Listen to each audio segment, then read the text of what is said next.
This is Kitten Features, and you're listening to Show X Live with Ken in his student accommodation all the way in Scotland, and Wade in his white windowless van? Uh-oh, I better get out of here. Enjoy the show!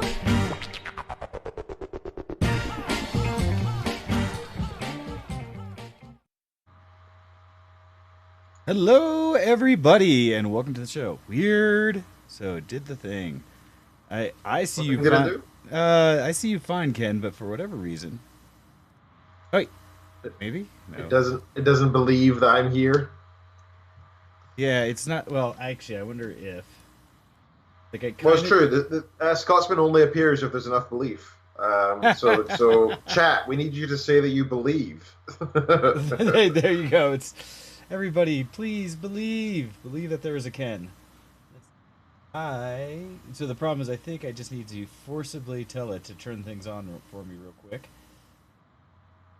Sometimes a ceremonial drink of whiskey can aid in this summoning. If I hit the right button here, see, I can manually force it to do it, but I'm not actually. I want to do the extra. Okay, here.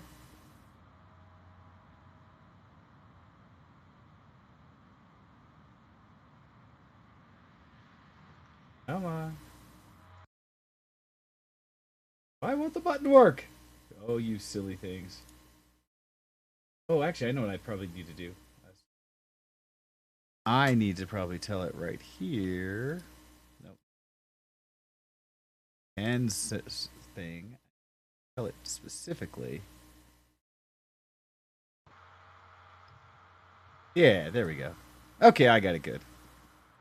It's just, so one of the challenges I think that happened with this one is the, every once in a while, Streamlabs, the OBS I'm using, has to kind of be reset to some degree. And when it does, I sometimes have to tell some of these little channels in explicitly like which source to pull from. So that's what I needed to do, but we got it going. So, hey, everybody, welcome to the show. It's 2 p.m. Eastern, 7 p.m. GMT on this Sunday, the 9th of February, 2020, as we are coming at you live. So welcome to the show. And welcome, Ken, as I now have your face on the video with us. Hey! For better or for worse. Always for better. You know this is the case. Aww. So, well, let's go ahead and start things off nice and quickly with a little bit of dysfunctional deviations. Ken, what have you been up to this week? What is going on for you? Well, it's going to be a very short segment for me because it's been the only really exciting thing that's happened this week is actually happening tonight, straight after the show. Kitten is actually leaving shortly to go off to a nearby town for a Mickey Avalon concert. And I'm sticking around here to do the show, and then I'll be running off to join her afterwards. As such, I'm only going to be here for the first half of the show so that I can make it there in good time. Gotcha. And also look after the dogs and get them all ready for being caged and stuff. And I just need to tire them out by taking them out for a quick walk and the likes. So yeah, I'll be here for the first half of the show. So I'm going to keep my introductory segment rather short. The only other thing I want to mention is it's T-minus 11 days till touchdown in Colorado. To the return of it's not really a return, it's my first time. So my first time in Colorado. So I'm really excited to come see you.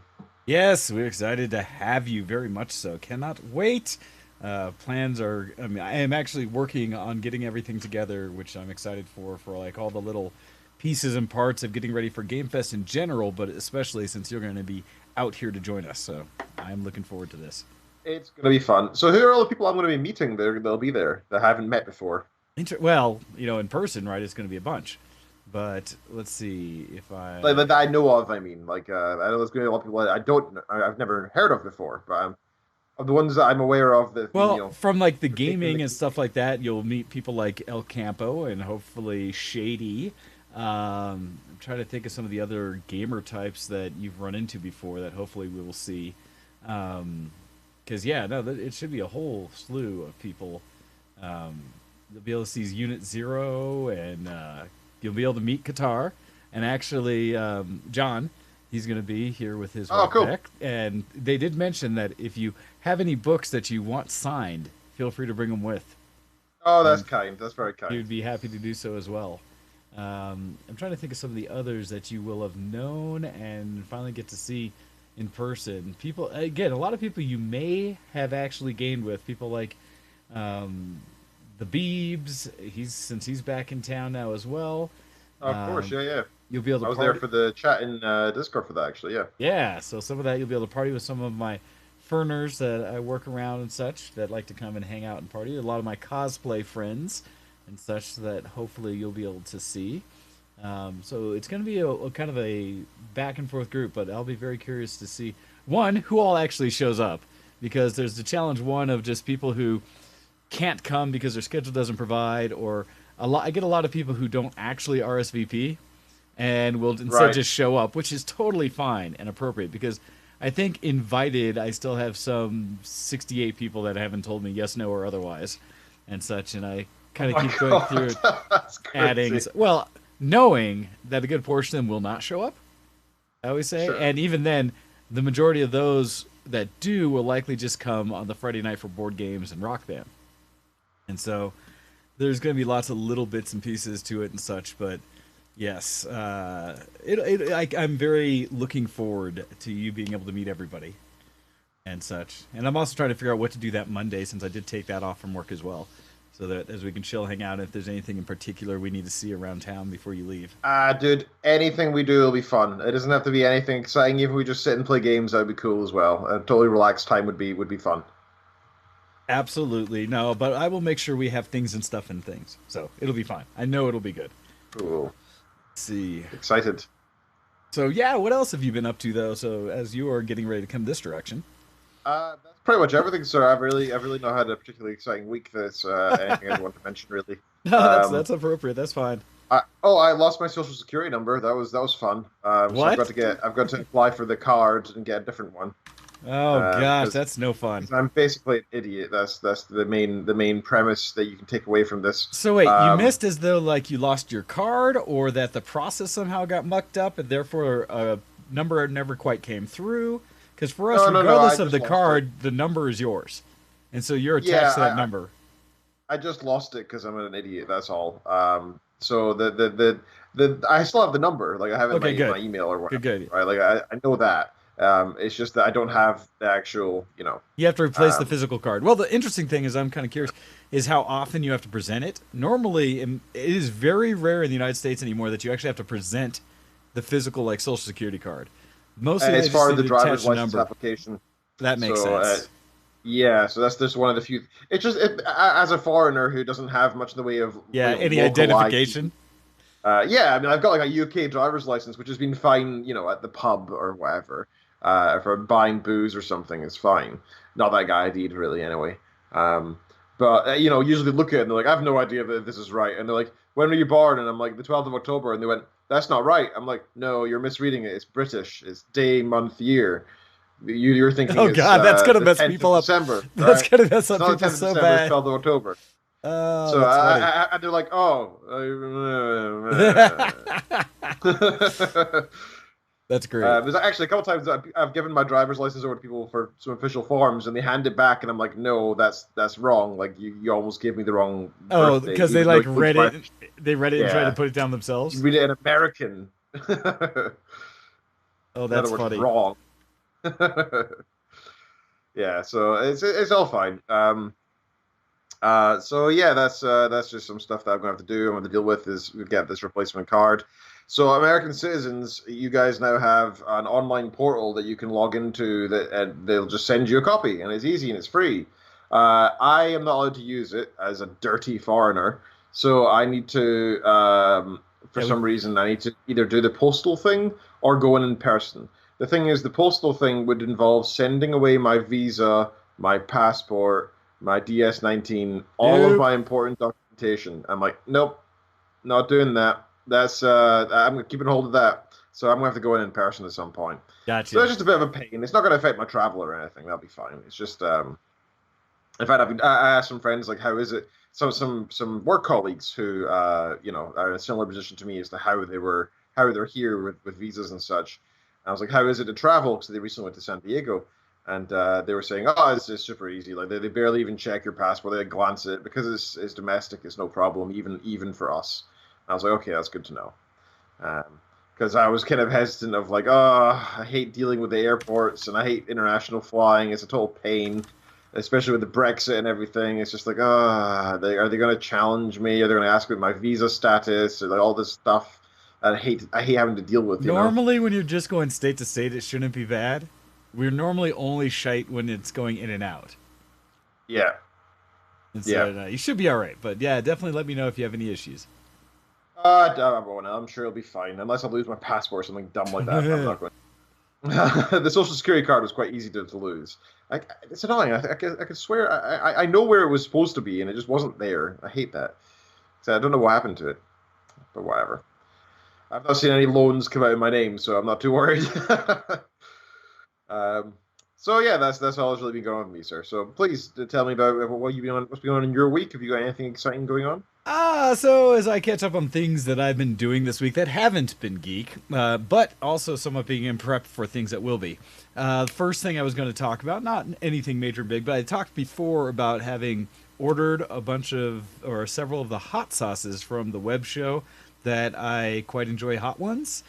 It's a good show, yep. Those came in last week, and in doing so, I was tempted, like, what do I do? How do I want to experience these, and I want to share and share them amongst others. Games Fest Hot Ones challenge. That is a plan, and so I am looking at how do I acquire some decent wings to provide, or vegan offerings for someone like yourself. Which I've seen some like the vegan wings that they use, which are I think cauliflower or something like that. Cauliflower or something, yeah. But I need to understand how to properly toss the sauces to allow for them to be properly coated and such, and things like that. So I do plan on doing that as I get ready in the next week and a half for nice idea. Game Fest to get everything set. So in doing so, though, I kind of had a hair to give them some kind of try, and so I took them to work. And when I took them to work, I taken what did I have with me to try them on? I think I had some little Parmesan chips that I was doing that are like one of my old keto things, and I ended up trying it with like the lighter two sauces, which were the regular what's the Hot Ones little one called? Just regardless, it's like their normal one, the one they start with that's very low on the Scoville scale, maybe 2 or something like that. And so it's just taste. And the first one was nice, quite lovely. And then I went to the next one I had because I was hoping, although in their selection they don't really have, the one I got from this last season doesn't have a low, mid, and high. It just had 2 lows and a high, the highest. Okay. And so it didn't really have a progression within theirs, and they don't yet. I couldn't find a box set for like the whole 10 that come from doing the full set of them, and I've seen them from previous seasons, and so I didn't go through and try to find all of them myself. I just wanted to get theirs initially, which are quite tasty, and I'm very happy for. And so Schmitty in the Facebook chat, Hot Ones does have their little game show now, and like 3 or 4 other versions of web shows around anything with their hot sauces. But I took it in and tried them out, and then finally, towards the end of the day, when a couple of people left, I decided I kind of want to start, and I kind of want to open the Triple X one, the Last Dab Triple X that I got, which is their 10 out of 10 on the Scoville scale, and they use 3 of their different peppers in the sauce, which is why they call it the Triple X. They have their they had a Chocolate X, Peach X, and their regular hot one, whatever the X peppers, all blended into this one, and it's the Last Dab Triple X. You open up and it's just like solid on the top, like thick, like paste. It is not at all fluidy. It is very much a paste. And so I just looked at it for a bit, like, smelled it, and it really had a tang to it, like just the smell. But I did end up, instead of putting on anything, I was like, I had toothpicks in my desk, and so I grabbed a toothpick and just took a little bit, like, so I could have a little bit on the tip, and like stuck it in the middle of my tongue. Uh-huh. And I will tell you, it was an experience. No, it's interesting, though, because I found it to be, in a way, warm, but at the same time not ridiculous, if this makes any sense. Have flavor, not just hotness, then. Yeah, no, and that's the thing about each of their sauces that you'll see from the people on the show is that they will specifically comment that, a lot of times people just go for heat and that's it. Yeah. And so with that, it was actually to me quite nice that these do have really good flavor. And so it had a kind of a tanginess to it as well as spicy. But the experience I had from it was the challenge was, I think I kept trying to talk to the people in my office about it. And I actually wasn't the first person to try it. The gentleman that shares my cube, who is very world traveled, one of my friends, Jason, there, he has been all over the world. He spent a lot of time growing up in like Southeast Asia and New Zealand and other places like that. He's spent time. He knows real spice then. So he tried it, and his eyes got kind of big, and he wired up like, woo, okay, this has a lot. And again, just like a little tiny, tiny piece on the end of a toothpick. So I was like, well, crud, now I have to try it. And so I did, and as we were talking about it, the problem is it opened up kind of the peppery side of it in my mouth, and so I coughed a few times because of that. Oh, no. Where just like it felt like the essence of it just kind of opened up in my palate, like, woo!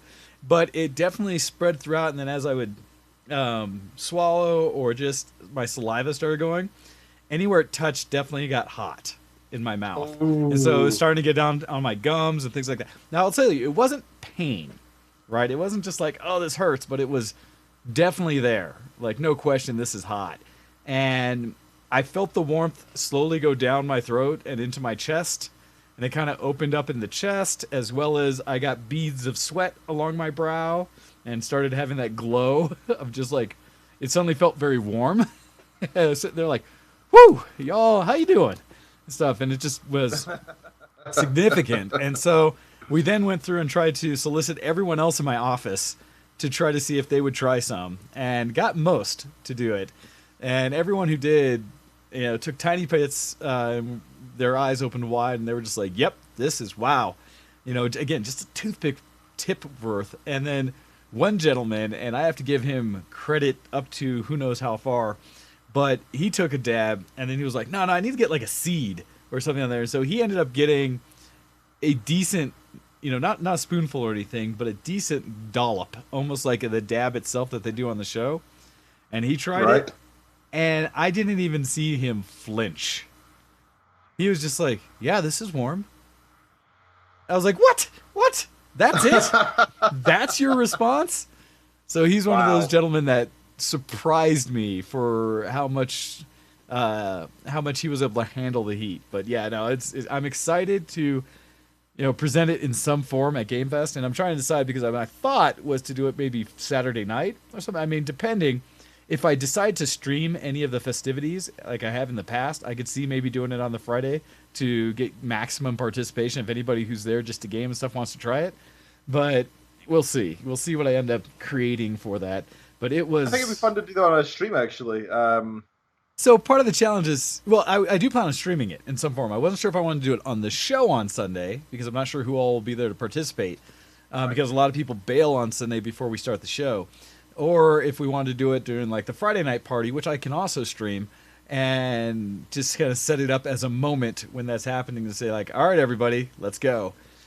And I think drunk people doing it on the Friday night would probably be funnier. So that's kind of what I'm thinking I will plan for, that I may try to have happen. So that's currently people look forward to on the 21st this month, so 2 weeks from now, essentially, on that Friday when we're all here for some kind of shenanigans and streaming to happen.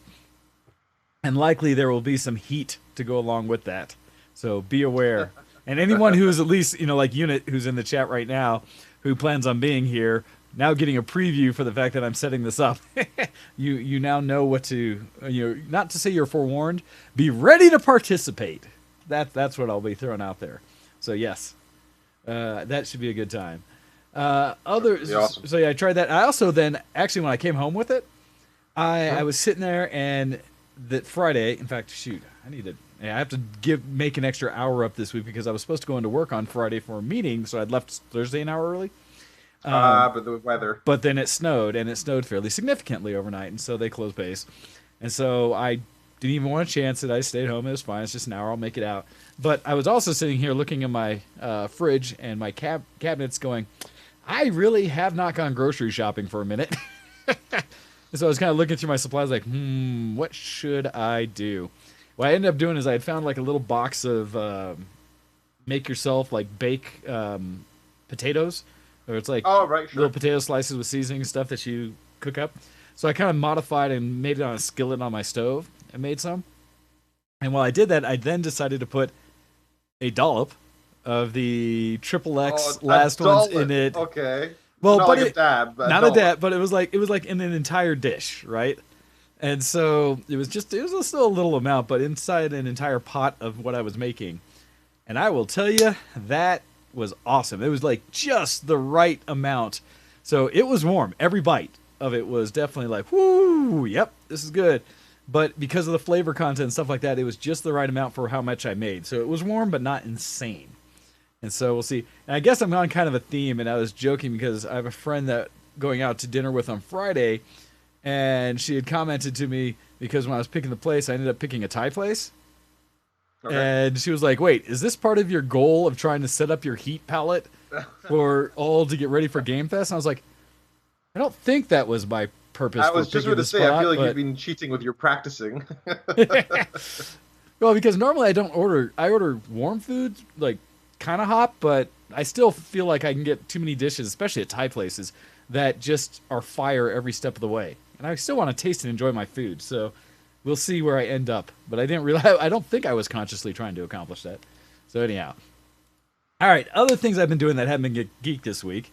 Yesterday, I went to a comedy show down in the Springs. Actually, twofold. I went to play video games with Dave & Buster's and celebrated a friend's birthday. My friend's daughter turned 16.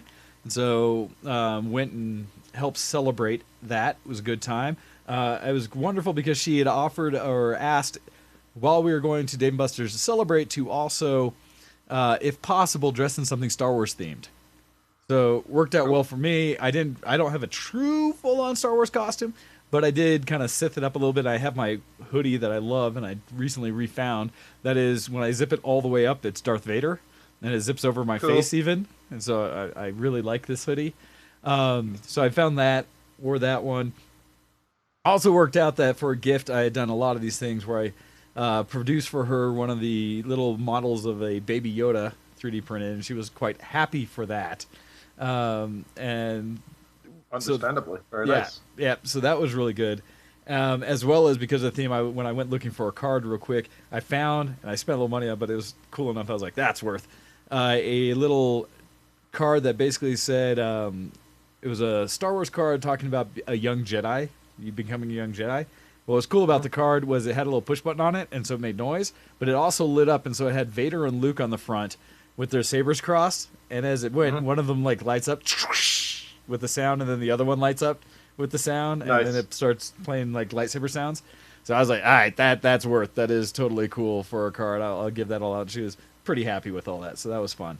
But I went almost straight from there, came home, grabbed stuff real quick, and then headed south to go drive another hour and a half to get to Colorado Springs because a friend of mine invited me to a comedy club down there. It's one of those things where throughout, and I don't know, in America at least, it happens where a lot of comedy clubs will give you free tickets for birthdays, they'll do raffles for your office, stuff like that, and they'll usually let you bring like 10 people.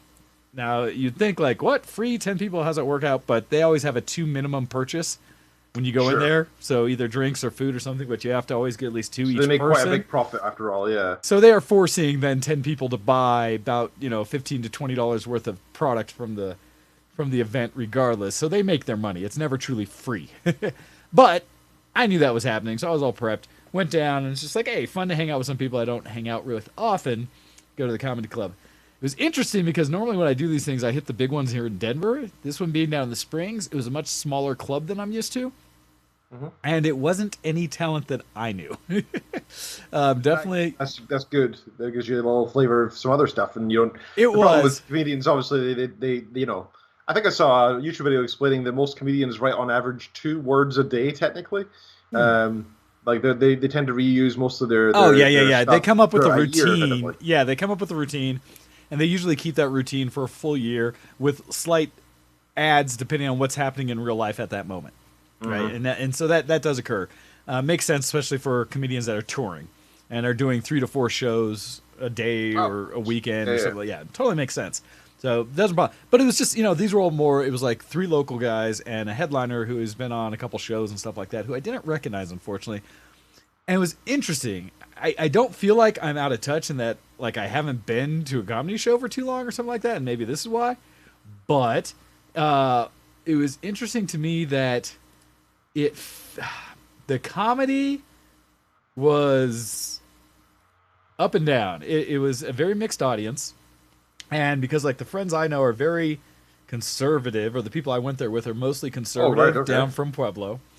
The Springs is a little more mixed because there's a lot of military as well as others there, so it's a little more mixed. So there's a very diverse crowd that was there. And in that, some of the comedy hit, right? Some of it was a little off.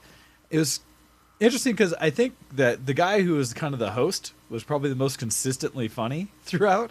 The one who introduces them all, he was actually, I give him credit, he was legit funny. The first guy that came on was little slow roll.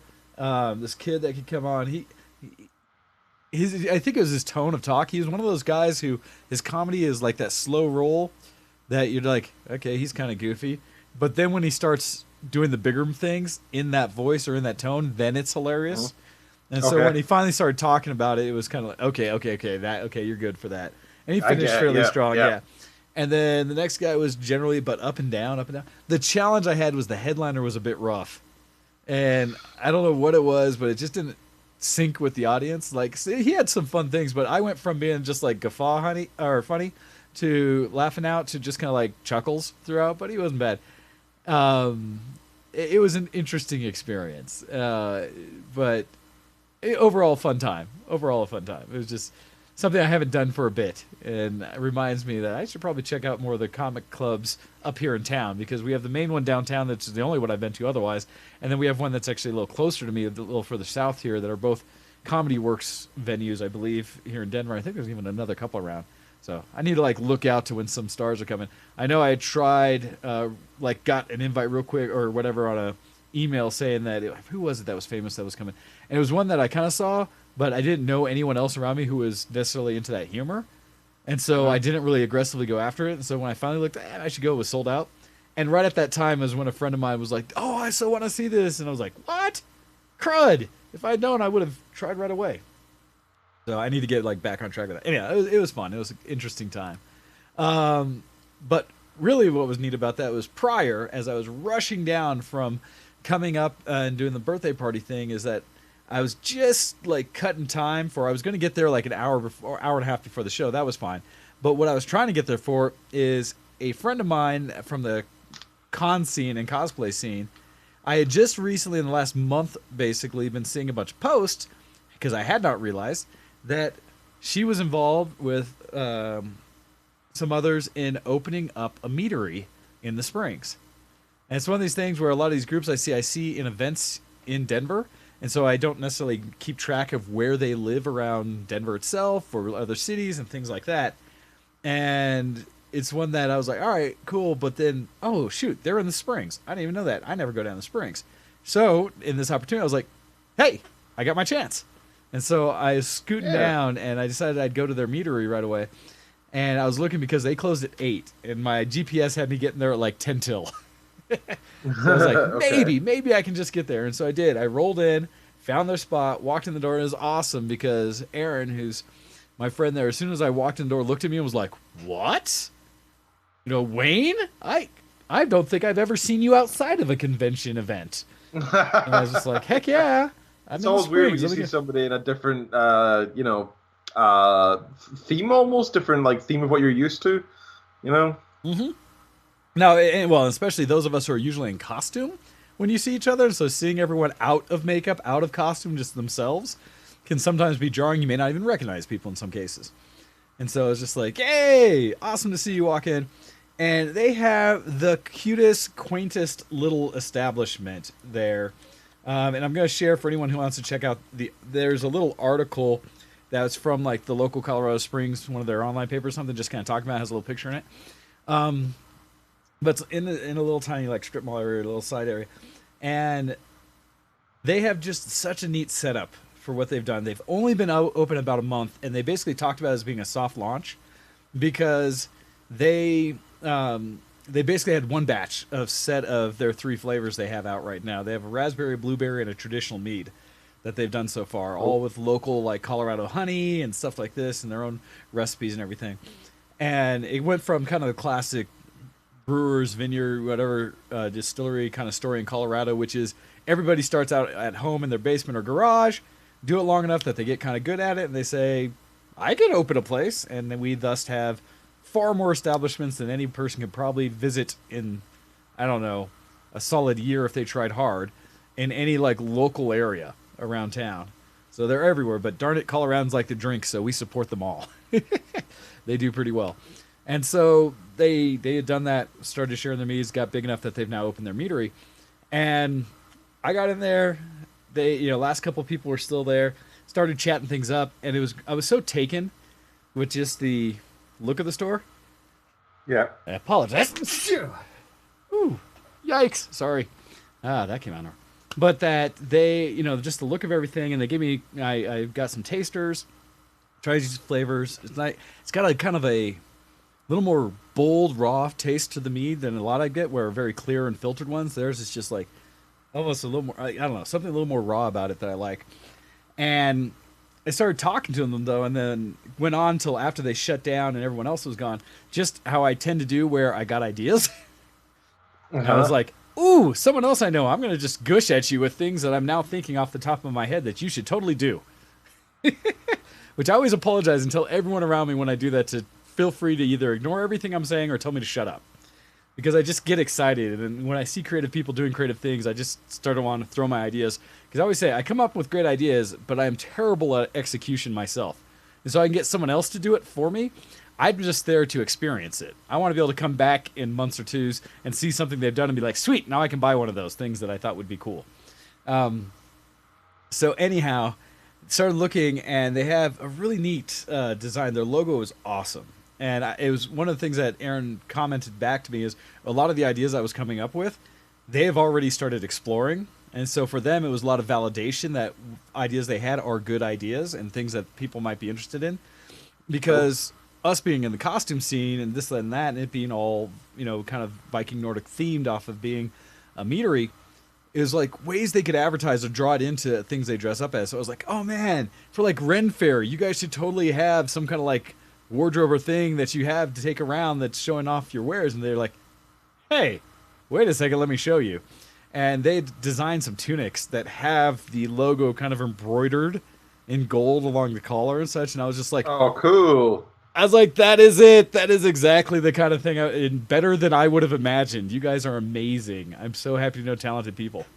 Anyhow, I'll cut to the chase on what was really cool about it. So we talked about for almost like an hour, actually, before I finally was like, I got to go to this comedy thing and let you guys go home.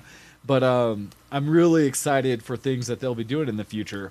And because of my mouth and things I do, one of the challenges they ran into, they were telling me about, is that they're really popular. They haven't done any real advertising out there, and they realize they may not be able to stay open, not because, cost of this or that, but because they're running out of product from their first batches.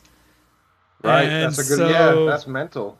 So they're going to basically, they're reducing their hours a bit for the next week or so, and then they may have to close for like a month or two until their next batches are done, which are currently going. That's not a bad problem to have, though, right? It isn't. And so they're very limited, and like I was in the back looking at their setup and everything, and the last boxes they have of all of their bottles of mead that they've gone through so far. And they're just like, yep, that's it. That's all we have, and that might last us another week or two or something like that, so we'll see. So if you do want to check it out and you're in the Springs area in Colorado, you get there in the next week or so before they aren't available for a little while until the next batch comes out. But I was talking to him, I was telling him some of my plans of things like for Game Fest and how I love to find other kind of things to showcase. Because one of the things we do is drink all weekend. And so I was like, I told him in future thing because, I need to talk Campo, but we're going to get some stuff set up here to be able to make it easier to distribute alcohol. But I was like, gosh, if I could get like a pony keg's worth of mead, how awesome would that be for a weekend? That'd be cool, yeah. Right, to have enough mead to last like a whole weekend and put it on tap or something like that, like we've done in the past with some of the Launchpad brewery. Yeah, I things we've love had. mead. That would be amazing. Wouldn't it, just to be able to go by and just more mead? And so with that in mind, they were like, oh. I was like, yeah, it doesn't have to happen this time because I understand you guys are all this going on, but just keep that in mind. That at some point from one of my events, I would love to be able to host like a whole thing of mead or like a mini barrel of mead with everything else they're doing. So they're thinking about it. They're keeping it in mind. We'll see whenever they get to that level of production that they can start distributing, because they're already saying they were surprised with how much is in-house, that most of their production right now is going to have to stay in-house before they start putting it in liquor stores. Like, one of the things that they could really do is if they made the barrels reusable as well, so you get like a discount almost. Not necessarily much, right? Or a deposit-based system. Well, and that's how a lot of places do with growlers and things like that. What's nice is mead is a much more stable thing than beer. And so, you can actually open something and not have it go bad within that couple days with mead. Sure. And so it actually works even better to have larger volumes and stuff like that. Well, in my chatting, while they are such a restricted lot right now, they were very generous in the sense that they did allow me for this Game Fest to purchase a bottle of their mead that they are not selling yet. So they're not selling bottles of their mead because they don't have enough to sell. But I have one that I did buy from them. And so this is their traditional mead, and there's their logo. And they looks beautiful. Drakkar Meadery. And so this is what Freya Sail, and this their traditional honey wine. And so we will have a bottle of this to share at Game Fest for those who are interested. Thank you, sir. That's so kind of you to share with and so the people.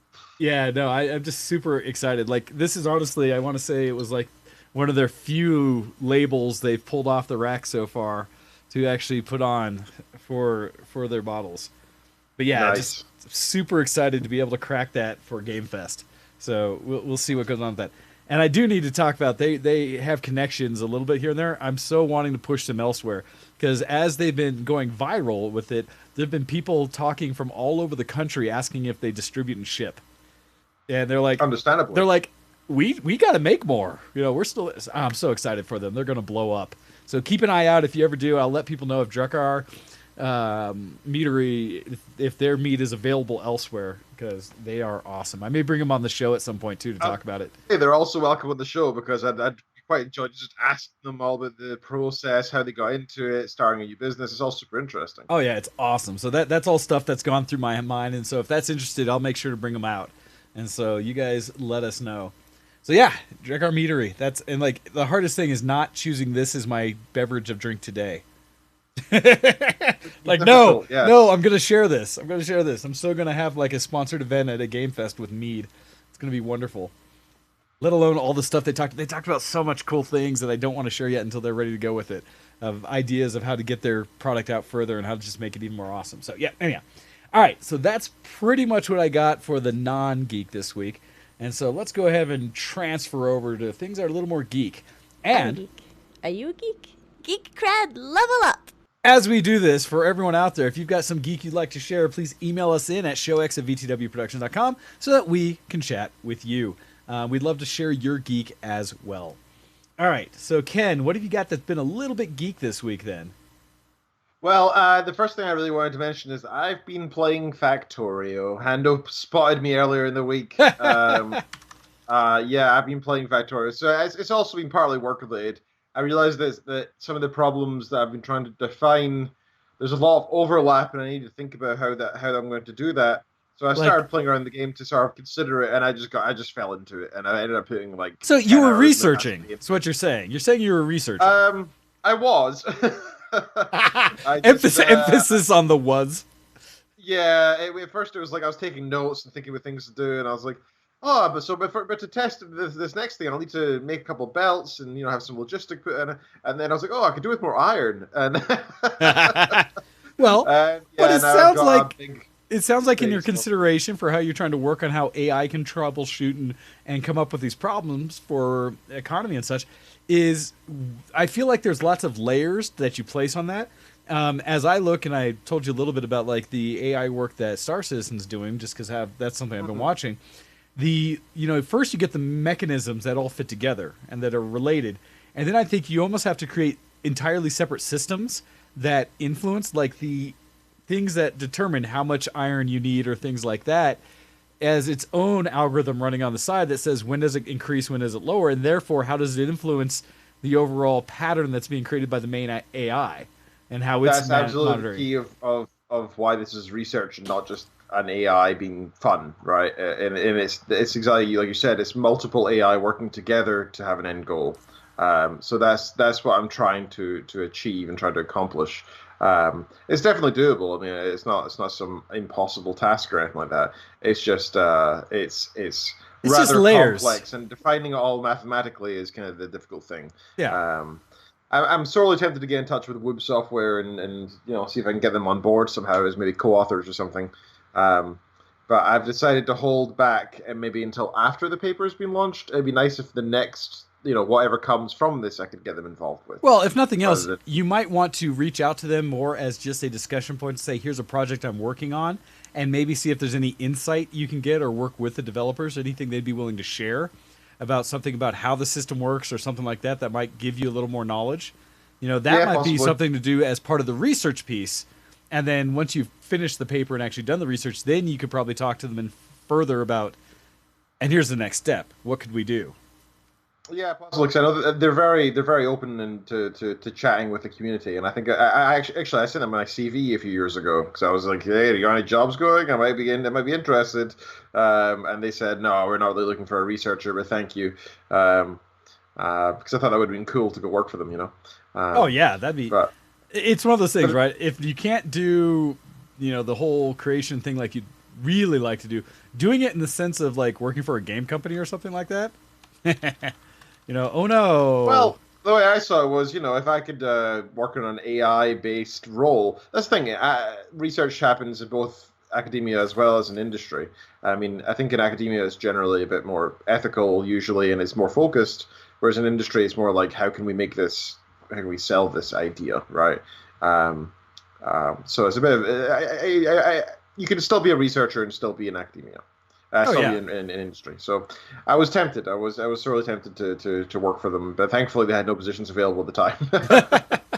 They wouldn't have to. But anyway, the point is that they are communicative and willing to discuss with the community when you send them emails and such. So I'll definitely reach out to them at some point. But I don't want it to be just some like, oh, I've got this cool idea, but nothing's really happened. I'd rather be like, oh, look, here's the actual thing, right? I think that's more sensible. But so yeah, I've been playing Factorio and enjoying it. Of course, Nice. It's hard not to enjoy it. I was playing some League until that point, but like I said, I've been distracted. I've been playing more Arrows yes. because there's a lot of champions out there that I haven't unlocked the champion chest for, and I realized that you can get them through the all random mode. So I've been screwing around with that here and there to try and unlock some more stuff in the game. And I've actually got a couple of epic skins in the past 2 weeks for free through these kind of champion capsules and the level up capsules as well. Nice. So that's been good fun. I've also been reading. I finished Ian M. Banks's book Matter this week. I really enjoyed it until the last hour of it. I think the ending was a bit poor. Okay. But it's bound to happen occasionally. Ian Banks is probably my favorite sci-fi author, and Ian M. Banks. I highly recommend him. Scottish writer, actually born very close to where I was, and he actually died in the town I was born. Okay. Life. But he was a fantastic writer, one of the best of all time, and the stuff that he wrote, you would not think that it was written in the 70s and 80s and 90s. You would think that it was written this year. It's such a good understanding of how tech should go and how it could go. Sometimes you look at Star Trek and you see some of the technology that they thought would be in the future, especially in the original series, and you're like, yeah, we kind of have that, but better already in some respects, right? Like you look at the way that the flat screen works and stuff, and you're like, yeah, we kind of do better than that. No, Ian Banks' stuff is true future tech, and I really like that. He paints a picture of such a beautiful. I wouldn't even call it world building; it's universe building, and Nice. he attacks it from. There are so many trillions of inhabitants in this empire that it's impossible to properly, explain how the empire works and how the various cultures within it interact fully. So you just see some individuals' perspectives of it, as well as them occasionally narrating some of the overview. And I think Okay. that's a great way of showing a universe. So I highly recommend if you're looking for a sci-fi book, Ian M. Banks, check out his stuff. There's actually an Amazon series coming out for the book Consider Phoebus in the next year, I believe. It's being made this year anyway. So go check out Ian M. Banks if you're interested. I'm now moving on to I'm on his next one. It's called Look to Skyward, I think it is. Let me just check the title here. Looking to Windward. Sorry, Looking to Windward. So I'm going to go through that. I also picked up a book the past week called The Black Prism by Brent Weeks. Okay. The subreddit, the fantasy subreddit has been constantly going on about that as one of the best fantasy novels out there. People seem to talk about it a lot. So without really reading much into it, I just picked it up and I'm going to see what it's like. I think that's everything for my weekend geek. Oh, we actually did go to the cinema last week. Yeah. And we saw a film. Did I mention that last week? Actually, Knives You Out? mentioned. I think I did. Yeah, you did. You did talk about it last Oh, week. Yes. okay. Yep, Okay, yep. Never mind then. Ah, it's all good. All so good. yeah. Oh, one more. Oh my god, I forgot. Well, this is a big one. Picked up God of War for PlayStation. Oh yeah, the later one, the one where it's Daddy of War. New one, the newish one, yeah. So I was always told it's an amazing, amazing film. I'm going to love. Sorry, a TV show. Jesus, game. I'm going to thoroughly All of those enjoy it. things. It's a media. It's a form of media. And yeah, it is beautiful. The graphics are amazing. The feel of the game is really fluid. Like the character animations when you're walking around feels cinematic. Okay. Not in the sense that you feel like you're not interacting with anything, but in the sense it's just so very fluid, and that's tough to do, I think. Nice. So I highly recommend if you have access to a PlayStation, pick up God of War, play it. I think it's only about 20 hours of gameplay, but it's reduced right now to it was £15 I got it for, so that's about $20. That's not bad. Yeah, it's that's the deluxe edition, and that's a very good price for a very, very good game. So I do recommend picking it up as well. I'll let you guys know how it goes. I've only played about 2 to 3 hours so far, but it's a very good game from what I've seen so far. Both of us today. Right in time to sneeze, yeah. So that's my geek cred. I'm keeping it short and sweet since I do have limited time. No, so, not sorry, a I'd love problem. to hear yours though. All right. Well, I'm pretty sure my geek cred's going to transition beyond the break and beyond you leaving. And warning to all that during the break, I'm going to be desperately trying to get my camera to work again because right now my setup is designed to work with Skype and with Ken when we're actually chatting, and thus you get the nice clean image of both of us. So we'll see how that happens during the break. I'll work on that. But in the meantime, what have I been doing for geek this week? I could probably spend a lot of this time if I talk about Star Citizen, so I will wait. Please do. No, you're more than welcome to. I'd love to hear about it. Well, no, I will, but I'm going to talk about the game. I'll put the gaming stuff all or towards the end when I do my when I do the talk about shows and such. So, things I have been doing, I've been screwing around still with automation. I got more of the things I wanted for lights and stuff like that. I actually put up now some lights in the basement, so I'm ready for that one for Game Fest. Individually addressable LED lights, so that now I don't have to have Campo come unscrew my light bulbs to make them dimmer or something when gaming. So I come down and try to turn on the lights and nothing happens. Instead, I'll be able to individually reduce the light and actually change the color of them where we're gaming. And then often I've had the challenge where I have to go back into my storage area in the basement for parts or things like that. Someone needs a power cord or needs a graphics cord or something like that. And I have to then turn on all the lights. Well, now I have those as I can individually go on my Alexa app essentially and say, all right, here, turn on this light, turn on that light. And so I'll be able to keep it without damaging everyone's eyesight who's gaming. And so anyone who's in the dark, dank den of gaming at the time. So I'm excited for that. But in the challenge, then I've also, being smart and turning off power first.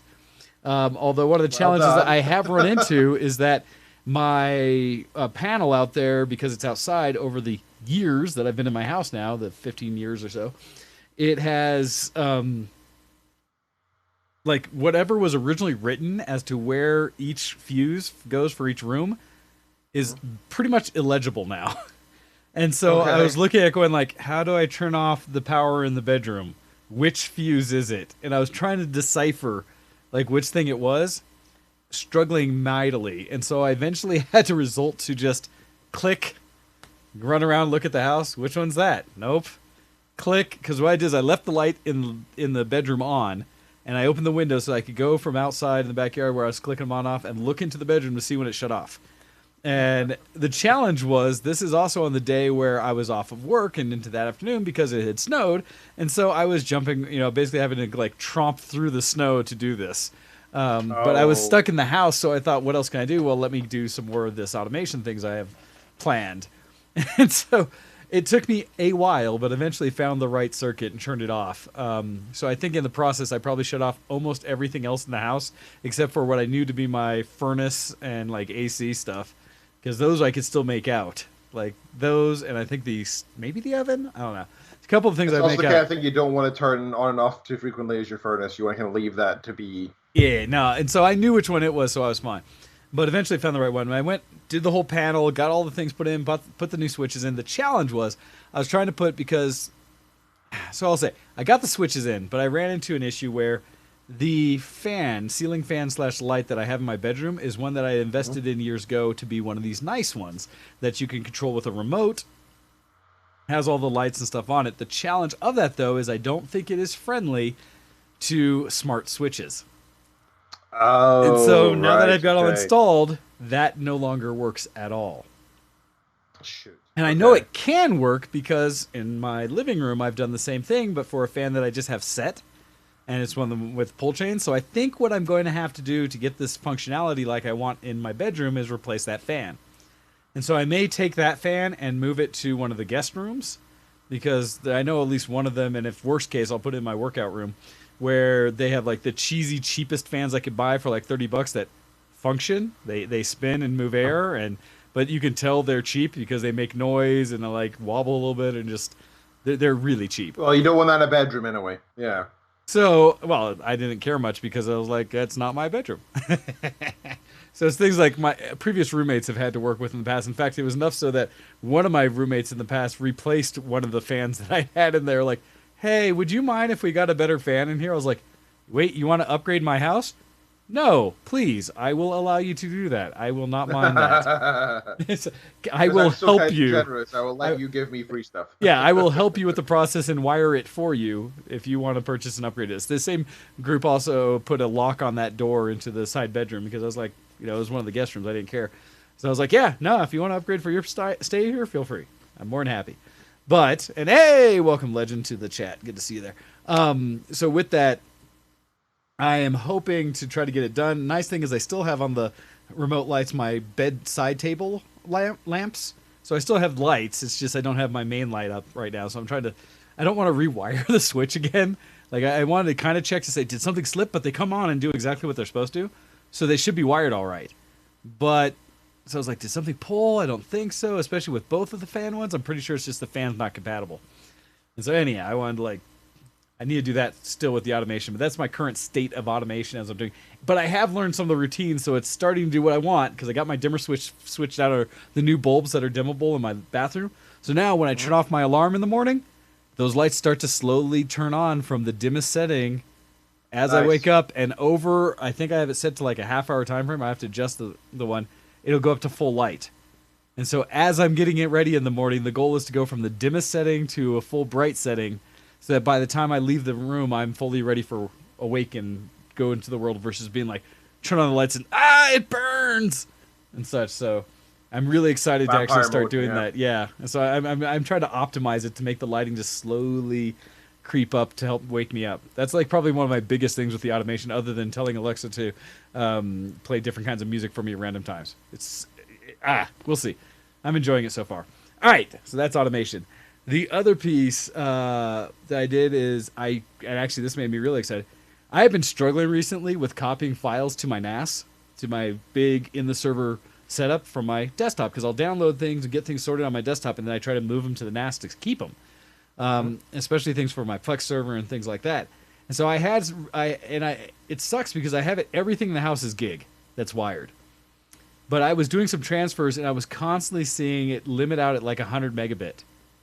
And I was just kind of like, WTF, what am I set up for all this? What's holding this up? Yeah, where's the choke point? I love the internet, and thank you for geeks out on the web figuring out things for people like me who don't want to figure them out themselves.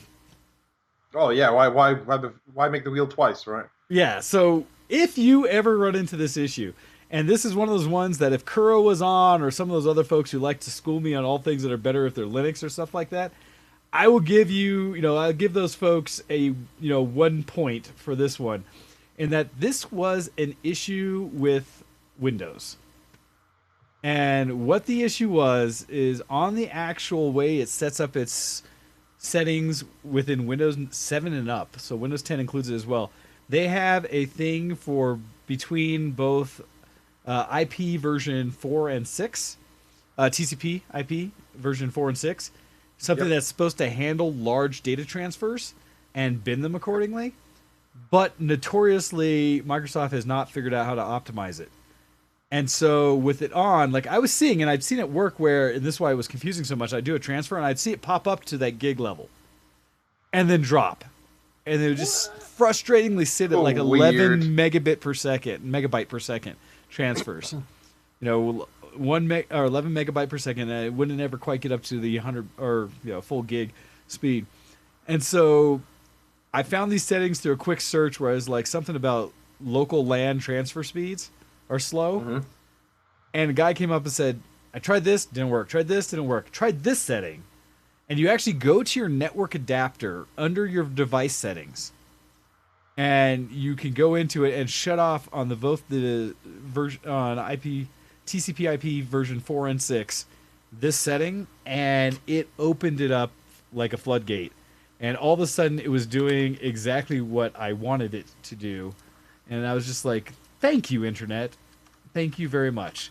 I was so mad that it's something like Microsoft. If you have not figured this out, why is it on by default? Why can't you figure, until you get it right, stop. It'll be some kind of security thing, hopefully, but and I haven't seen anything that talked about what would have been the logic for keeping it on. And if I go over under my setting, it's actually large send offload is what it's called. The design of it, okay, that reminds me. It is supposed to minimize the impact of doing large data sends on your CPU usage. But the problem is, maybe that was valuable when your CPUs were single double core or something like that. But now our CPUs are such that I don't think it's a big issue, especially for me with my 6850. I'm running 12 logical cores, something like that, 12 or 16 logical cores. And why it's not just part of the setup, right? When Windows is being installed, check the number of cores, and if it's more than 2. Yeah, whatever the case would be, it's like, now you shouldn't need this setting. Please let your internets be free, or your local LAN settings be free. So I've done that, and it has made a significant difference. So I was very happy about that. Nice. Well okay, so let's see. What else did I get through? Like I said, getting ready for Game Fest, so I did the lighting, stuff like that, got the mead. I'm starting to clean up the house and stuff like that. It's actually not bad upstairs right now. I have a few projects out from things that I was doing that I'll always talk about that I'm now getting ready for Game Fest with. But this week I will start, like in the basement, finish putting away things, clearing off tables, putting away projects, so that next week I can get it all sorted and done. So it's just a matter of everyone showing up and putting their computers where they're going to game and go. For those who haven't yet, although thank you, I think it was Unit for calling me out on it, I put the seating chart out. So if you're on the invite, go grab your seat on the seating chart. I can put you down. I saw that. Thank you very much. And so we should be all set to go with that. All right, other things I had, 3D. Oh, also getting ready for Game Fest. One of the projects I had out there is that last Game Fest, Campo was complaining because on my Rock Band, being literally like half of what we do at Game Fest for the Friday night, I have the full Pro drum set up for Rock Band 4, which has the 3 cymbals. Unfortunately, the last time we were running, one of the cymbals just basically stopped working. Wasn't doing anything. It hit it, it did not. It wouldn't register. We're just like, what's going on? The other one was kind of intermitting, like going, and the other one worked fine. Well, I decided to go online and do some research on that, and they were saying that they had these. I finally saw what the inside boards look like for what it does. It has a little sensor that gets that tap, and it's a little disc kind of thing. And said one of the times they sometimes have some of the older versions where that disc would slip a bit, and so you maybe have to reposition it and reglue it. But in this case, I was like, all right. So I finally opened up the drum or the cymbals. And that was fine, but you're correct. Loose connection is actually a thing where it wasn't just loose connection. They're not plugged wires. They're soldered into the board, into this tiny little logic board. And in that logic board, the soldering had failed completely where both wires pulled out on one of them. And on the other board, one of the wires had pulled out. And so I was like, well, that'll do it. So thankfully, because Wayne has been trying to learn how to solder, I went in and fixed them. And I was able to actually pull them out, resolder all the connections back together, put a little flux on there, and clean it up. Took me a minute, but got it all resoldered, put them all together, tested it, and they work. And so now all three cymbals are working. So I was excited to try to tell Campo that I fixed my drum set. So Rock Band will be on full level again this coming Game Fest. I'm super excited about that. And it gets back into all these little things I want to, go about right to repair and things like that. And the idea that this information should be available for everyone. Because there's no shop that I could just send this back to and they would have fixed my cymbals. I'd have to replace them and throw the other ones away. And the fix was about 20 minutes of me unscrewing, soldering, and putting it back together to get all the cymbals working again.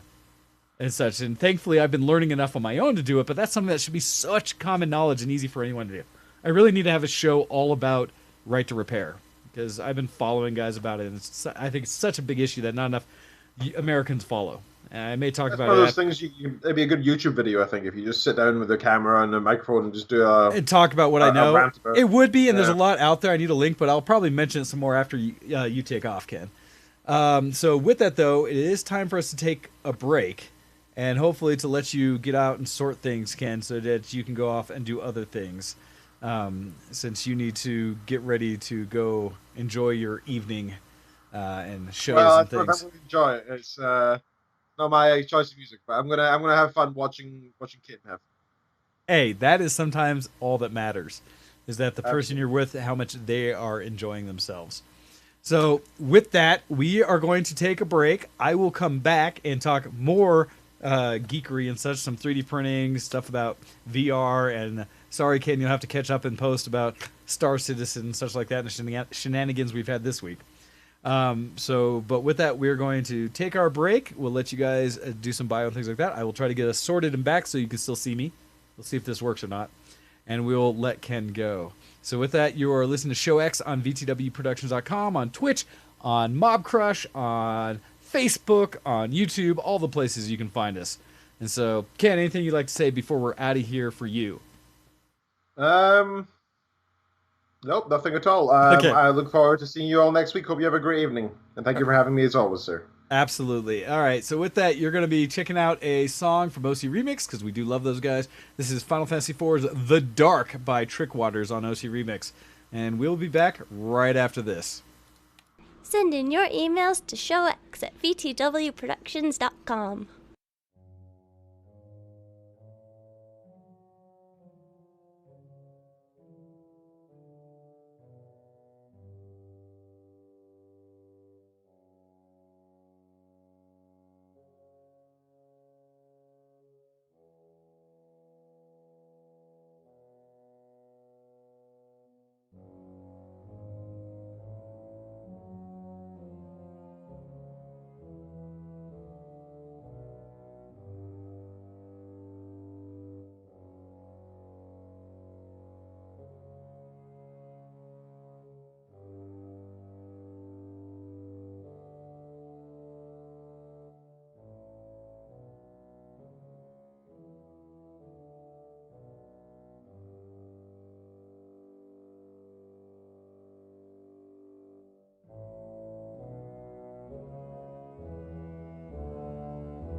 You're listening to Show X on BTWProductions.com. Hey, everybody. All right, let's see. Dink. Dink. Hey, there we go. All right, back to the show now that Ken has walked away from us and has left us to our own devices. And I was able to get the camera switched over, so hopefully you guys can see me just fine again. So sorry, Serathis, as you were coming in right as we were finishing up things to get Ken out of there. And so, yeah, this is continuing on. It's just, you only got me now, so for better or worse.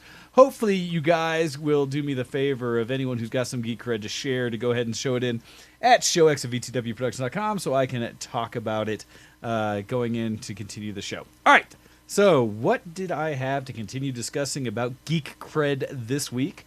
So I also have been continuing to do some 3D printing, as I am wont to do to try to keep my printers going.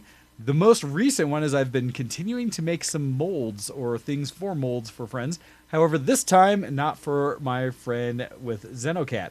This one was instead a quick project that one of my friends wanted to try to accomplish for the upcoming holiday that people like to celebrate.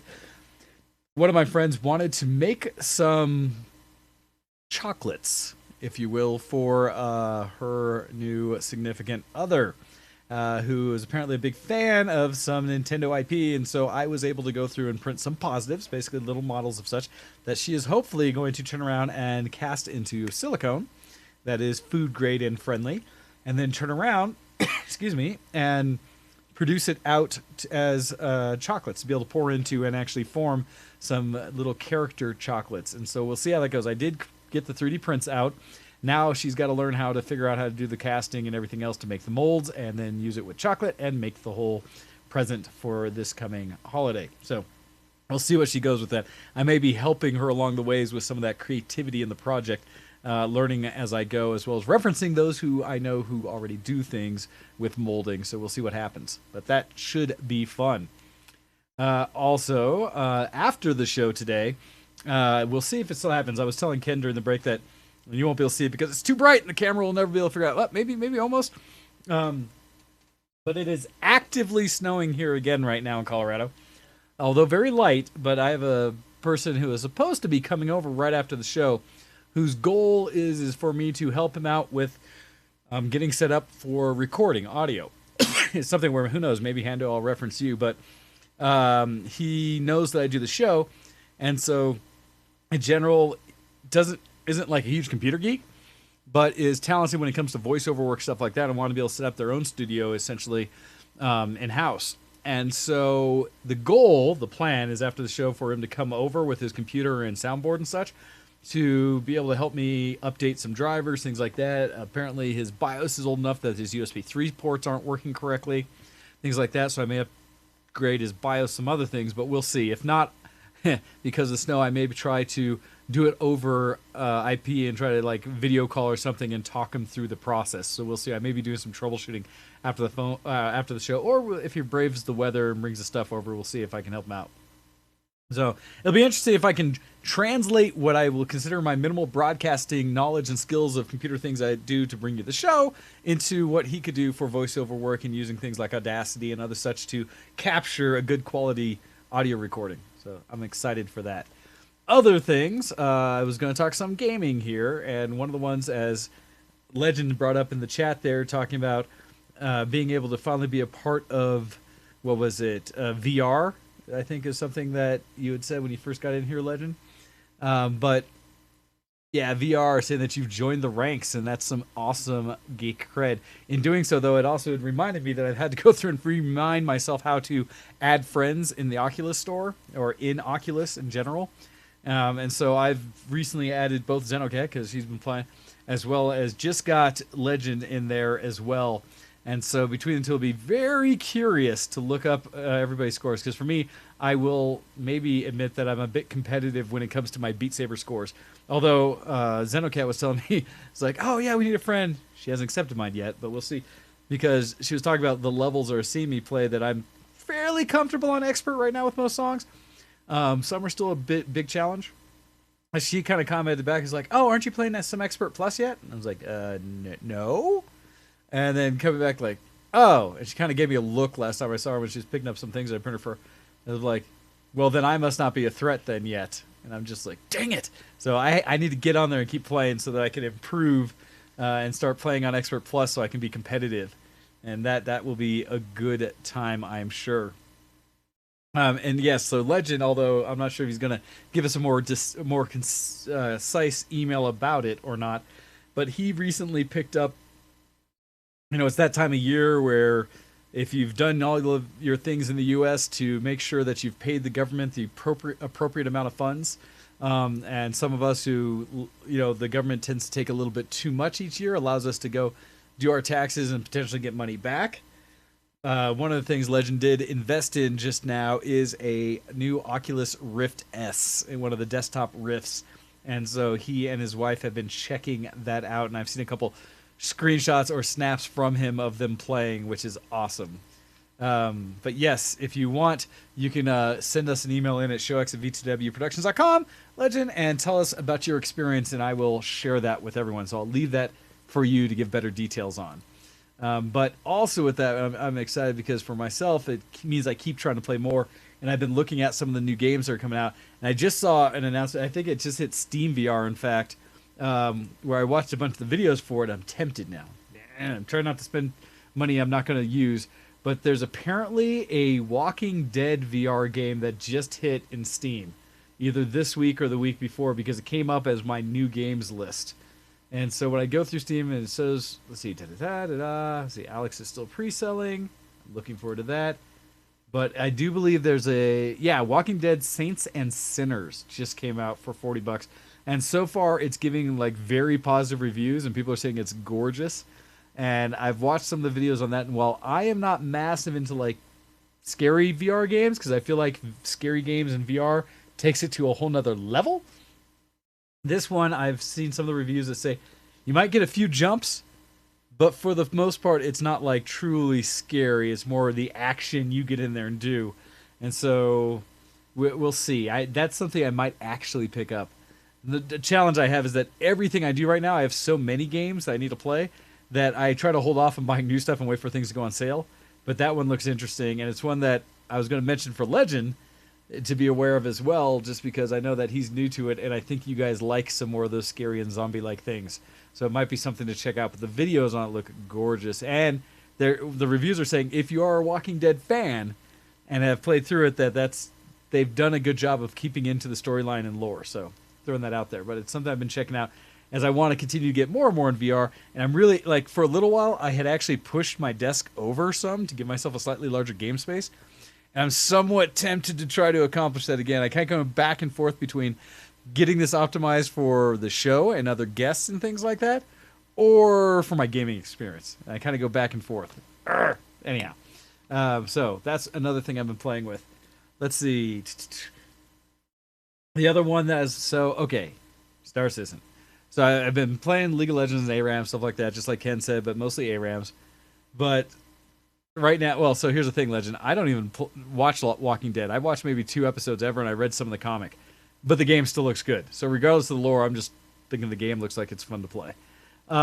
In Star Citizen, I'm going to share again, because I like talking through the level of pictures. And so I wanted to make sure to get out here and show you guys some photos. I say photos, in-game screenshots of things that have happened in VTW and Blue in Star Citizen over the last week or so. All right, so, because something that anyone who's played with me knows, I spend most of my time in-game, essentially, like whenever we're traveling or doing anything, I am usually screenshotting something. All right, so maximize that so you can see everything. I forget which moon or planet or city this was in, and this is actually not recent, but farther back. But I took a hike, essentially, is what I did. There was an area in the city where you could actually walk out on your own, on your feet, versus just taking off in one of your ships. It's one of the few that you could just walk out the doors onto the planet and start running around. So I walked quite a distance away, and it was a refinery, because if you look, there's a bunch of little flare stacks going off and things like that that are just pretty. And at the same time, I don't know if it was UPause or someone else that was jumping around and flying around at the same time, because it's also that level of seeing people in their ships while you're running around the planet. That's just super cool about where Star Citizen is today. And yes, it's still an alpha, and I'm not telling anyone to spend money on it, although we will be playing it on Game Fest a lot, I'm sure. But just letting you know, this is what the current state of things is. And the nice thing is we have our expert online watching right now, Preacher. We always reference back to who has all the ships and knows all the things Star Citizen. And then we even, I think yesterday when we were screwing around, we were remiss that he wasn't with us to help us sort through our challenges. But it was, I do these things where just even hanging out, I think the game's pretty enough. I will just take screenshots and look at them and say, that is so good. So anyhow, as I continue on, other shenanigans that happened throughout the week. This is a screenshot I took when Kyle the Kid had just flown in hot, essentially, to Olisar, which is our hub where it is, how do we say it? It's not that it's so much central as it is the oldest in-asset game thing they did for the Persistent Universe. It's the first station they made. And I don't know if it's because of that or just something that comes out of it. It is likely the most stable environment to log off and log in and spawn ships at compared to almost anywhere else in the verse. But he came in the Freelancer and just landed himself versus using the autopilot. And in doing so, he touched his front landing gear down. He did manage that. And he was like, what? I landed, as I was walking around watching him. And I was kind of like, you can call that landing. Sure. And then came out, and I think what he was trying to do was respawn as soon as he did to get rid of the ship faster. So he walked out on the deck and hit the self-destruct / suicide button such that it would quickly spawn out his ship and he could log or come back in and spawn a new one. But that was his parking job, making fun of. This is a shot that I took from the station over. This one's? I need to get this is on Hurston, and it's the one with an L, right? Because I keep trying to remember all the names of the different stations and planets in various pieces. Because Area 18 is the one that's on Arc 18 or Arc Corp. This one's on Hurston, and so this is Lorville, I believe. But I'm up on the station above it looking down, and what was cool to me is because of the way they do level of detail and how they spawn in items as you go, I was just on the station looking through the window, and I zoomed in on it to actually see the big city down there on the planet, which was so cool. And it's just little things like that where it is all in the world, all existing, that it's rendering it on the fly level of detail, and you can scale it accordingly, is just super cool for something they're accomplishing in Star Citizen right now. And also, anything I talk about, one of the things I like to say about the technology aspect is it will likely transition and translate to other games in the future, because while Robert Space Industries, Chris Roberts and his group are, in my opinion, innovating in ways that other games have never done, because they're trying to make this technology actually function at a core level versus just the window dressing that you would see from a controlled experience in a lot of games, where you can argue some games like Destiny 2 and stuff like that provide this really cool 60 frame per second, highly detailed, cool, or I want to say like fast action experience. It's very focused on, you can only see things this way and that way and stuff like that. This one really lets you, they're trying to build it so that it'll provide the same experience for people no matter how they're playing. And yes, so thank you, Preacher, again, providing me the insight as that Lorville here on Hurston is a privately owned planet. And when you do go down to the city, it's cool because the Hurston family, you get to see some of their statues and things like that. And there's lore in the station itself about who and what is going on there. It's really cool. But this was the level of detail kind of shot. Here, one of the larger ships currently flyable in the game, the Reclaimer. This one was one of Paz ships that he is so generous as to bring out and screw around in on occasion. It's one of the ones, I think there's all of like 2 or 3 places in the universe right now that it can spawn that have large enough hangars or bays to spawn it. I wish I had taken more screenshots of it from the perspective of when you're on the ground looking up at this thing, especially in hangar, because it is massive. Like, I also am sad I didn't get more screenshots of us screwing around later when we had the when we were doing this with Kyle and his 890, 2 of the bigger ships. Let's see, I might be able to zoom in a little bit to show on the image at least where the cockpit is. So here's the cockpit centered in the screen compared to the ship to get a sense of how big this ship is. And so you have this cockpit down here, and then when you compare that where you're sitting in there to the overall size of the ship, this thing is massive.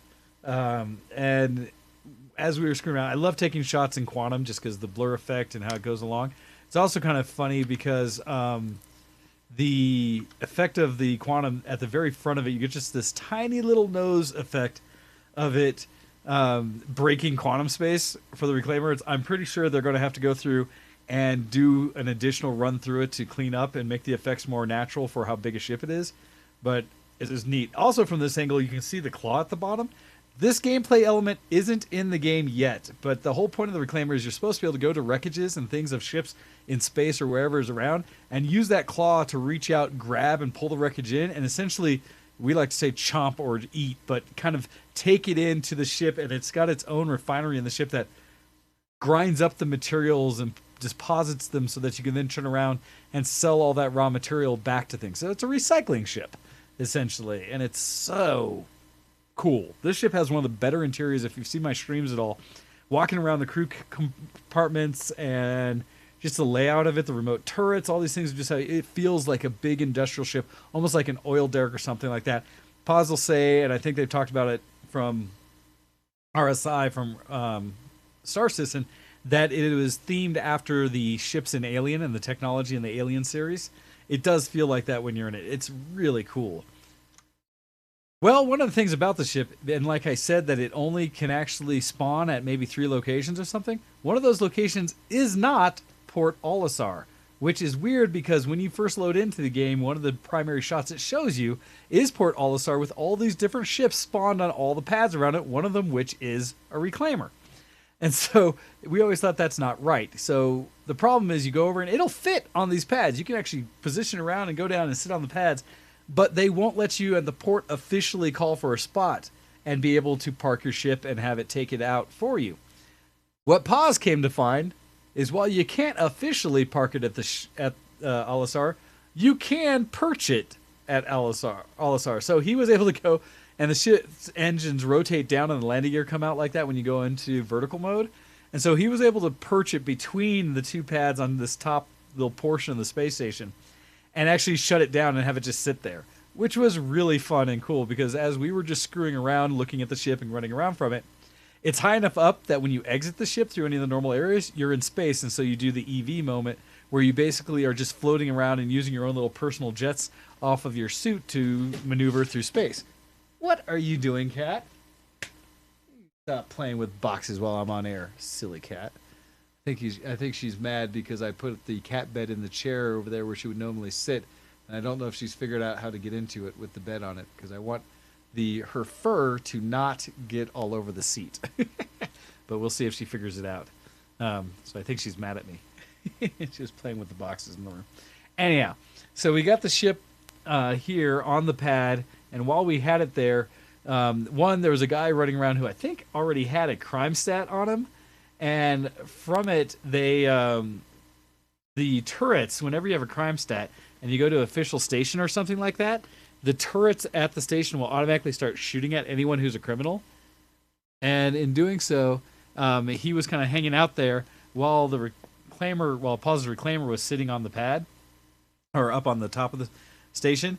And we found that he kept using the Reclaimer to hide away from the ships or the guns from the station, and so the Reclaimer kept getting shot by the auto guns. But the funny part is, this being one of the bigger ships, it has enough shields that it really just shrugged it off, and we were just kind of laughing as he was dodging around. Challenge was where it became a little different issue is when, as we were sitting there kind of floating around looking at the Redeemer perched on there and taking screenshots, because that's fun. I love taking screenshots. He started trying to run into us in space since he was already a criminal. And so in that case, he was trying to go and actually blow things up with it. So we were going around, like I said, taking various screenshots of the Reclaimer perched on top of Olisar. I just thought it was fun to see that. And then as we go through, here we go, where you can see Paz is hanging out, Kadigma was hanging out, and in the ship, I think, or on the pad. Paz and I were both EVing around. Well, then, this is the guy, and I think, is that an Arrow? Again, Preacher, you'll know, who was starting to fly around the ship and try to hit us eventually. And so here I don't know if he actually took out Paz or not, but he definitely was floating by trying to get him. And so he kept like flying by, seeing us in space, seeing if he could take us out. And so, let's see. This is a shot where, as he was going, the Reclaimer has portholes on the side that you can go out of, that if you're on the ground are dangerous. There's a little step on the outside of it that you can get out and walk around, which I did do in the hangar, but I found you can't get back into the ship. It won't let you climb in. Yes, I got one right. That was the Anvil Arrow, as Preacher confirms. But as he kept jumping around, I was able to float back into the ship through the open airlock just before he smacked me. And so I got a shot of him as he was outside trying to get us. All right, next shot I had, again, like always, just taking off, in this case from Hurston again. I love the lighting effects. And as you see the sun set or rise over the horizon there, I forget which direction it is on this planet. This was a shot of, let's see, was this a glitch? I forget. Yes, this one was glitched. This is where I was, I think, flying as a passenger with either, it might have been with Kyle. And for whatever reason, yeah, he was in his, what was he in? His Crusader, I believe it was. Whatever it was, I was in the top turret. And during flight, and this is where we always chuckle and joke, changing locations in some of these ships while in motion is a risk. And what I did is I jumped out of the turret while he was going. I was going to go, I forget where else in the ship. I was thinking I was going to go look at his light fighter in the back. And all of a sudden, I just was left behind, and the ship continued on. And so I found myself floating in space above whichever moon we were over. So I decided to take some space selfies because I thought that was pretty. And so I was just looking over. I was like, I love the ground on that. Look at the color. That's so pretty. And eventually he came back and got me. And so when he opened up the side of the ship, I took another shot out through the airlock on the side of his as the planet was kind of taking up the full view, and I thought that was neat. Then as he brought his Connie down, Constellation, that's what it was, down, we were running around the planet. I forget, what were we trying to accomplish? Oh, we grabbed grav cycles. We were going through because he had rented a few, and we got them into the hold of the Connie. And so as we were doing that, that was our mission. We had our own little mission of tomfoolery, which was to, he really, really, really wanted to rent some of the ground vehicles and see how they worked and moved around. And so he got his Connie out to do that. And so, again, beautiful ship. Love taking shots of everything as we're going through, especially when I'm not driving. It's nice to show other people's ships off. And so, taking some shots of it, plus he's appreciative seeing the shots of his ship, just thinking that's cool. And then, here we are, as he grabbed, so the ships we were trying to get were the Dragonflies. And it's a matter of finding a place that was on a planet that you could actually spawn ships or vehicles outside on the ground already, instead of at a spaceport. And so in this case, this is Kyle's first attempt at landing it, which didn't go well. And so the challenge is these things are very floaty, and as they go in, they kind of bang against the ship, which did give me a crime stat initially, because I banged into her. It gave me a fine saying that I was like causing ruckus. And I was like, I'm just trying to park this thing. But when Kyle got in there and hit and then tried to shut it off, it tipped over and fell over. And then he struggled to get back onto the pilot's part of it, the front of the bike, because in the back, where you see him at there, he's facing the other direction. Eventually, we got it sorted, and we're able to park one on there, and then I did. I parked the first one, but then Kyle was able to come in and park the second one and get him in there, and we got it sorted, so then we were able to take the Connie off, and so this is it, with them stowed, parked in the hold as we were going to go find a place to go fly them about. And so then we came out to a nice sunny part of the world, jumped him out to go cruise around, and then unfortunately this is the last shot I had on one of the Dragonflies. The reason it was the last shot is because while these floating things are fun and you get really fast, and I was trying to do a barrel roll, which they wouldn't let you do naturally unless you crash, this one I flew up, and we found that with the terrain it would follow along and I could hit the thrusters and boost and fly even higher into space or into the sky, and it was awesome. Until as I was dropping down, in this case, I did not see, and I forgot to take a screenshot of the aftermath. I landed, but not on the ground. I landed on a rock. And apparently I landed just wrong on this rock, that it was the end of said Drake Dragonfly and me. And so I died in the process. Then as I respawned, because now we were out in the world and so far back that I respawned on Hurston at Lorville again, it did one of the alpha type things it does, and it bugged out and none of the floors existed. And so in doing so, whenever I walked out, I was just outside of the room I spawned in. Those were there. but the actual station around me was not. And when it graphically or otherwise glitches like that, it's not just graphical. It ain't there. And so in doing so, all the NPCs, if you see the one that spawned in front of the other one, his arms are up because he's currently in the state of falling. And I think I got one more shot of... Oh, wait, no, I missed it? Oh, I didn't. Where there was basically a whole group of NPCs that were supposed to be sitting that instead just kept falling through the earth, like through the scale, and then they respawn up above and fall again and respawn and fall again. I was trying to get a shot of them, but I guess I missed that one. But yeah, this is definitely in that alpha state when you run into things like this. Here's a shot where I also went out and decided when I was kind of playing on my own for a change, because while I have a blast playing this with everyone, and even if we're not doing anything productive, but just enjoying playing it, I went and rented for about 40,000 UEC credits in the game for a 24-hour rental period, the Prospector, which is the single-player mining ship in the game, and decided to go out there and see if I could earn enough money mining to pay for the cost of the ship and get some additional credits myself. I'm still a novice in this. Usually if I'm mining, it's with others, and it's been Preacher and his Argus Moles, because those are a big 3-laser ship. This one's a single laser there at the bottom. And again, what do? I find cool shots, the sun in the background, me taking shots of us hanging out with the ship, and me going through in this heavy bus of a ship flying around in the Prospector. But yeah, I did get some of the tomfoolery. This one, though, I ended up being profitable, and by the end of the whole thing, where I had started, I think, before I started doing thing with 60,000 credits or so, paid 40,000 to rent it, so I was sitting there in the 20 range. By the end of the 24-hour period of just mining with it, I was at over 90,000, so I'd earned some 30,000 in credits with it. Through a lot of like smaller $10,000 to $15,000 runs. Paz did post in our Discord in the Star Citizen set. You can go look at all of our foolery there that we share. In there, he showed one of his best runs in the Prospector where he got 80,000 profit from a single run out there with the materials he found. I was so jealous. But ways to earn money in the game, and so it's nice because it's active, so it's fun regardless of what you do to make money.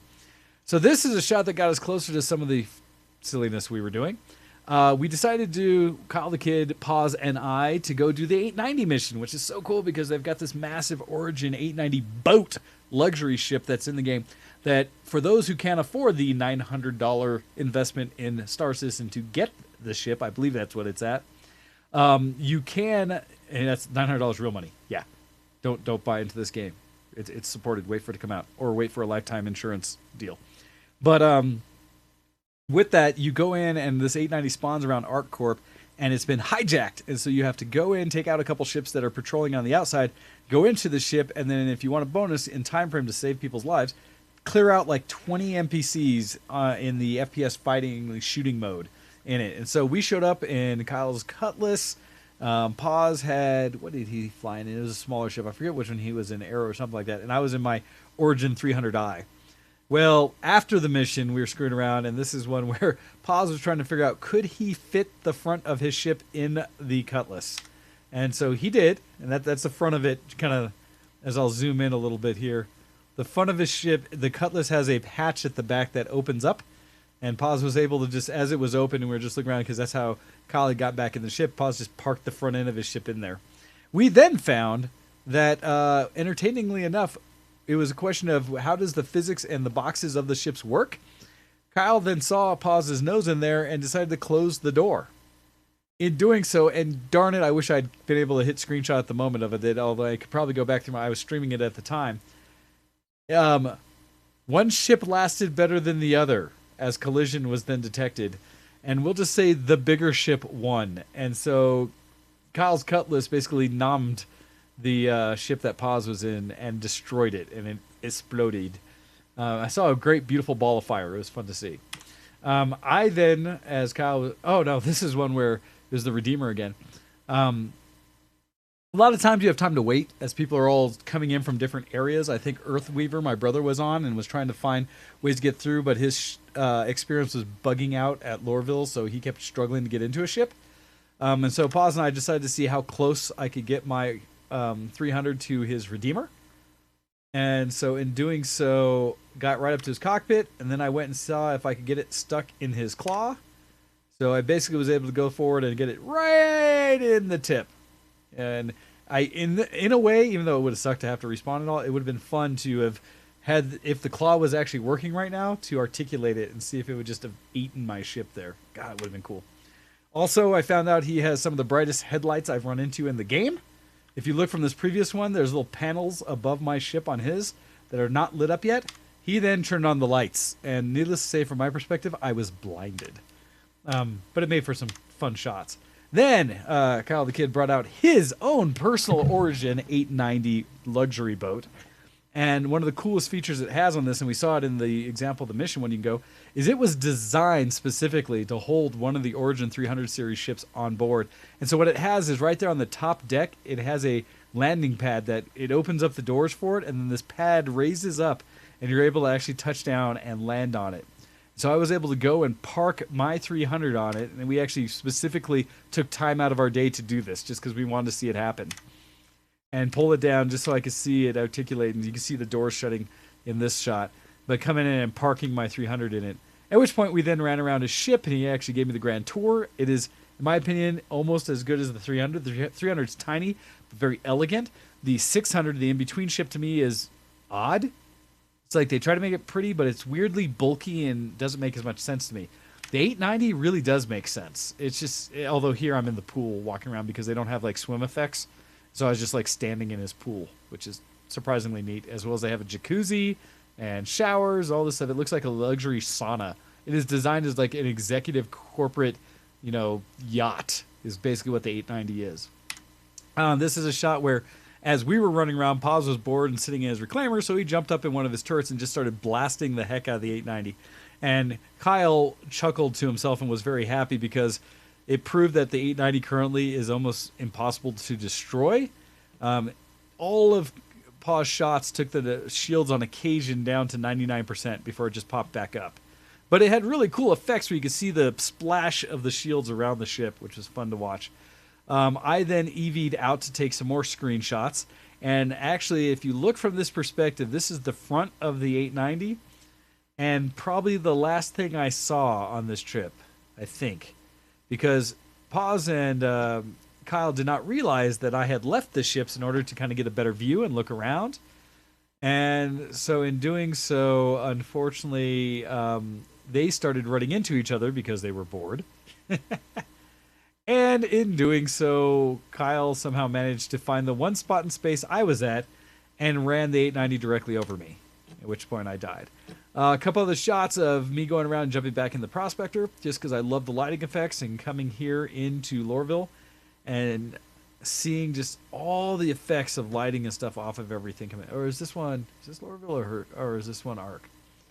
Can't remember. I can't tell if this actually looks more like ArcCorp. Just city everywhere and just the lighting and fog that's going around. Super cool. So these are all just a couple shots of how pretty the game is, because I do think it's pretty. Shot from inside, again, showing some of the prettiness. And one of the nice things about the Prospector is the UI or the way this bubble on the cockpit is, there's very little in your way. They put everything above you. And so it's just beautiful views everywhere around. But as I was flying in to land, at Area 18 on Ark. So that was really neat.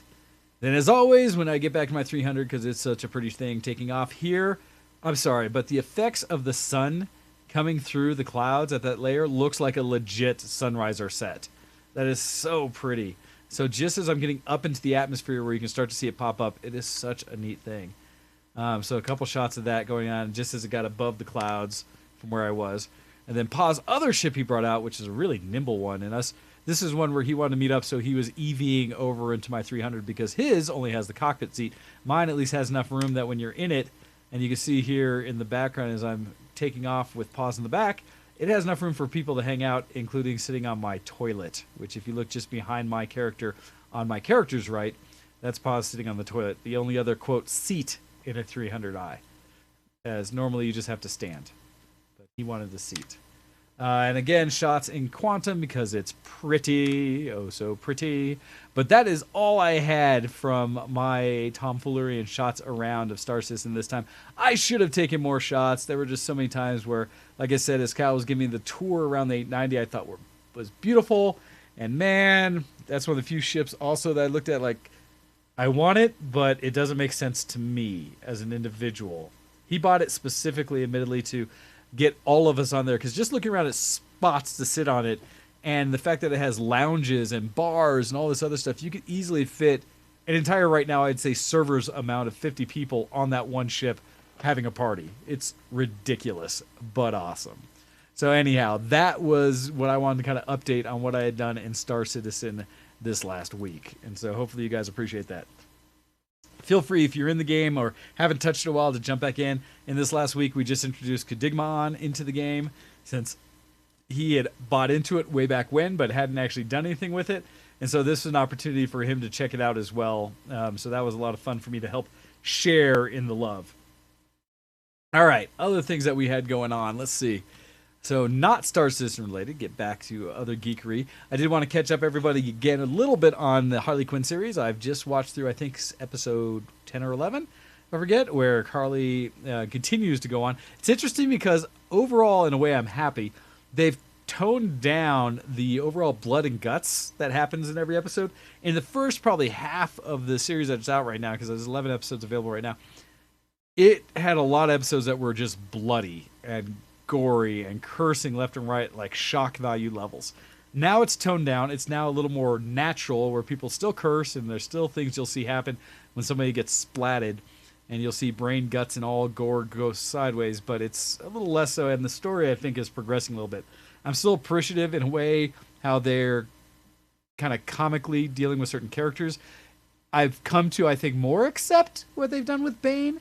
Although it bothers me some, because Bane is one of my favorite villains in the Batman series, just because he's such a learned, smart, and self-motivated character. And they always depict him, because he uses the Bane juice, the venom, to get big and have all the muscles to him, that he is not a brute and dumb like the Hulk. He's actually very well learned, super smart, super high cognitive ability. He's basically as witty and smart as Batman.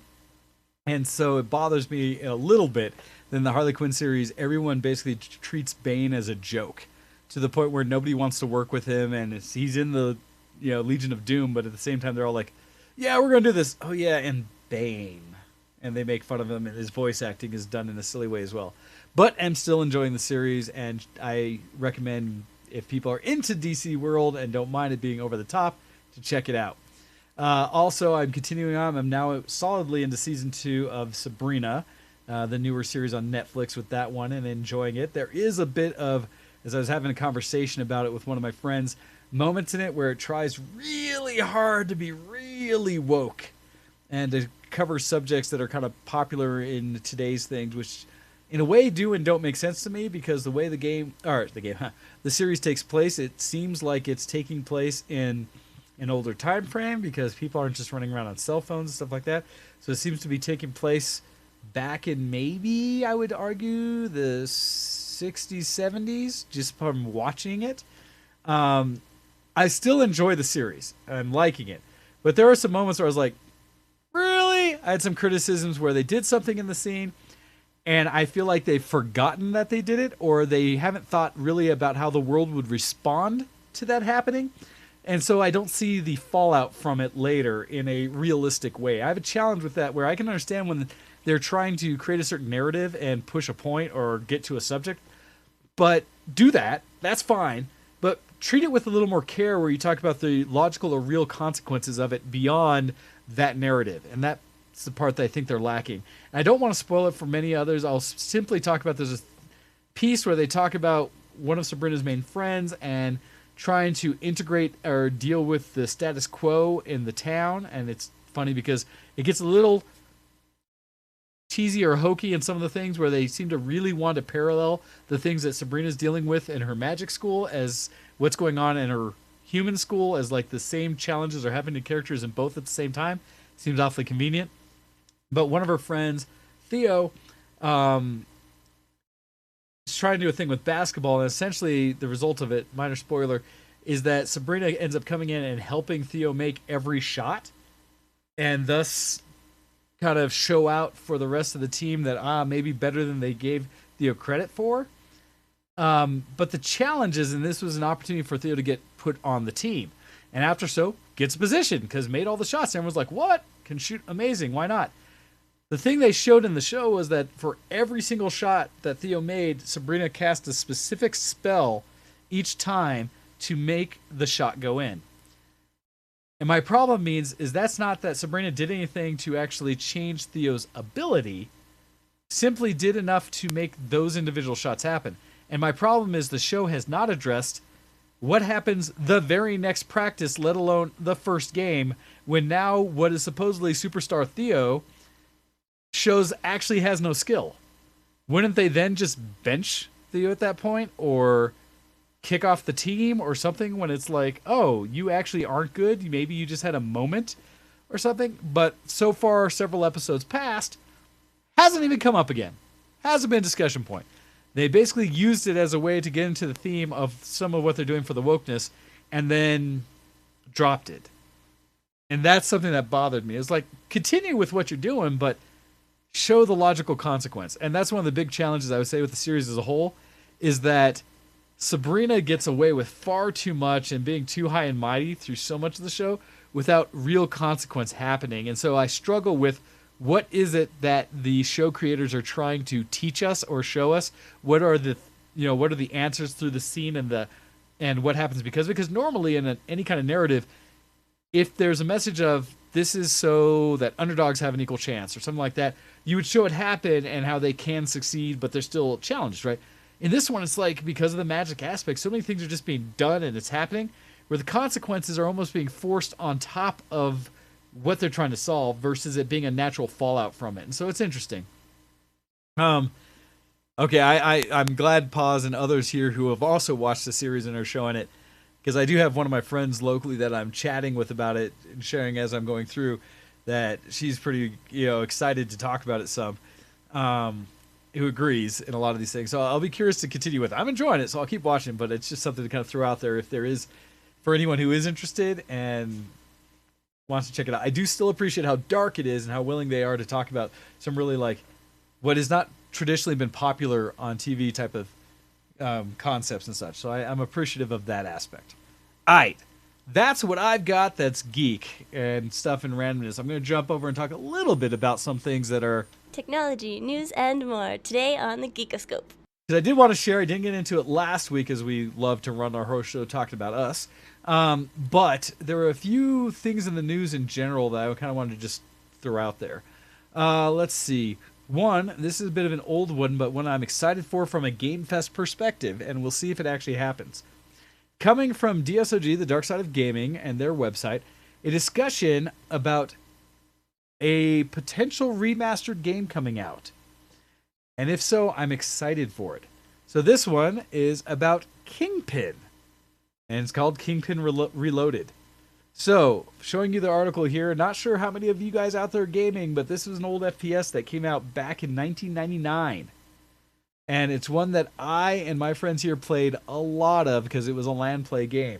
So the article goes in saying that 3D Realms has just announced a remaster of the crime-themed first-person shooter that came out in 1999 called Kingpin: Life of Crime. And I'm just reminded that thank you for sending an email in. After this article, I'll talk about it coming in from Legend. So I'll get to it right after this. So this says that Kingpin Reloaded will bring new life to the old Quake 2 classic. So it was built on the Quake 2 engine back when Kingpin was originally released. The game will support 4K resolution, ultra-wide monitors, and have improved graphics in enhanced mode. Furthermore, it will have a classic mode for all the purists out there. Controller support will also make the game more accessible for anyone who wants to explore the depths of Kingpin's depravity. In addition, Kingpin Reloaded will have even more improvements like a new quests and conversation system. So the reason I bring this up is that the original Kingpin is one that we played the crud out of. And so it's something that I really want to jump into and check out more of. It's one that, and now I'll say, Legend, I don't know what engine they're going to work it on in this new version. I don't know if they specifically said that so much as they're doing it. So if they did off the Quake engine still, they probably could do RTX, and that'd be wonderful. But this is something where, I don't know what engine they'll have. It was such a good FPS at a time when I think it fell under the radar for a lot of people, as you had things like Quake and Unreal Tournament, Unreal, and these other games out there, that Kingpin was its totally own side one that had a story mode to it and everything, but the multiplayer on it was solid. And placing it on that Quake 2 engine meant it had the multiplayer built into it, which was so good. And, oh, really? Serathis is saying that Kingpin originally was supposed to be a sci-fi game. I did not know that. I'm very happy they came out with what they did, because it was one of the first games I played that had adult language, themes, and stuff like that. It was in a gangster setup, was harsh, and because they used the Quake engine, the characters had a certain blockiness to them that was a bit over the top and thuggish, a bunch of no-net characters. It's just so good. So good. And so that's one that I'm really hoping to see it come out and see what happens with it. I really loved Kingpin. And if they do this Reloaded one and it's again, supports all the multiplayer like it did, I can see bringing this back into Game Fest for some classic gaming along with it. Yes, it looks like my cat is trying to struggle to figure out how to get on the chair now that I put the bed in it. She is not happy. All right. So I want to get back to the email. Thank you very much, Legend, for showing this in there. Talking back again about his Oculus, saying, Oculus great and not so great is his email. Comes in and says, Dear Show X, we recently purchased an Oculus Rift S, which is incredible. After trying out the original Rift that Wayne had, I wanted to wait just a bit for the technology to mature. And I was glad that the Rift S was what I was looking forward to, especially with no external sensors. That's actually a massive thing, is every time I bring up my original Rift, one of my sensors freaks out because I'm using a USB 3 Type-C hub to be able to run it all off of, so all the sensors can be on USB 3 and 1 on 2, which is what they recommend, but for whatever reason, one of them just like forgets itself on occasion. Every once in a while, I get wonky tracking. Having inside-out tracking makes that easier. All right, so saying this, he says, however, and this is what annoys the heck out of me, their software is buggy as heck, and they know it. And my service ticket I put in has gone completely unanswered.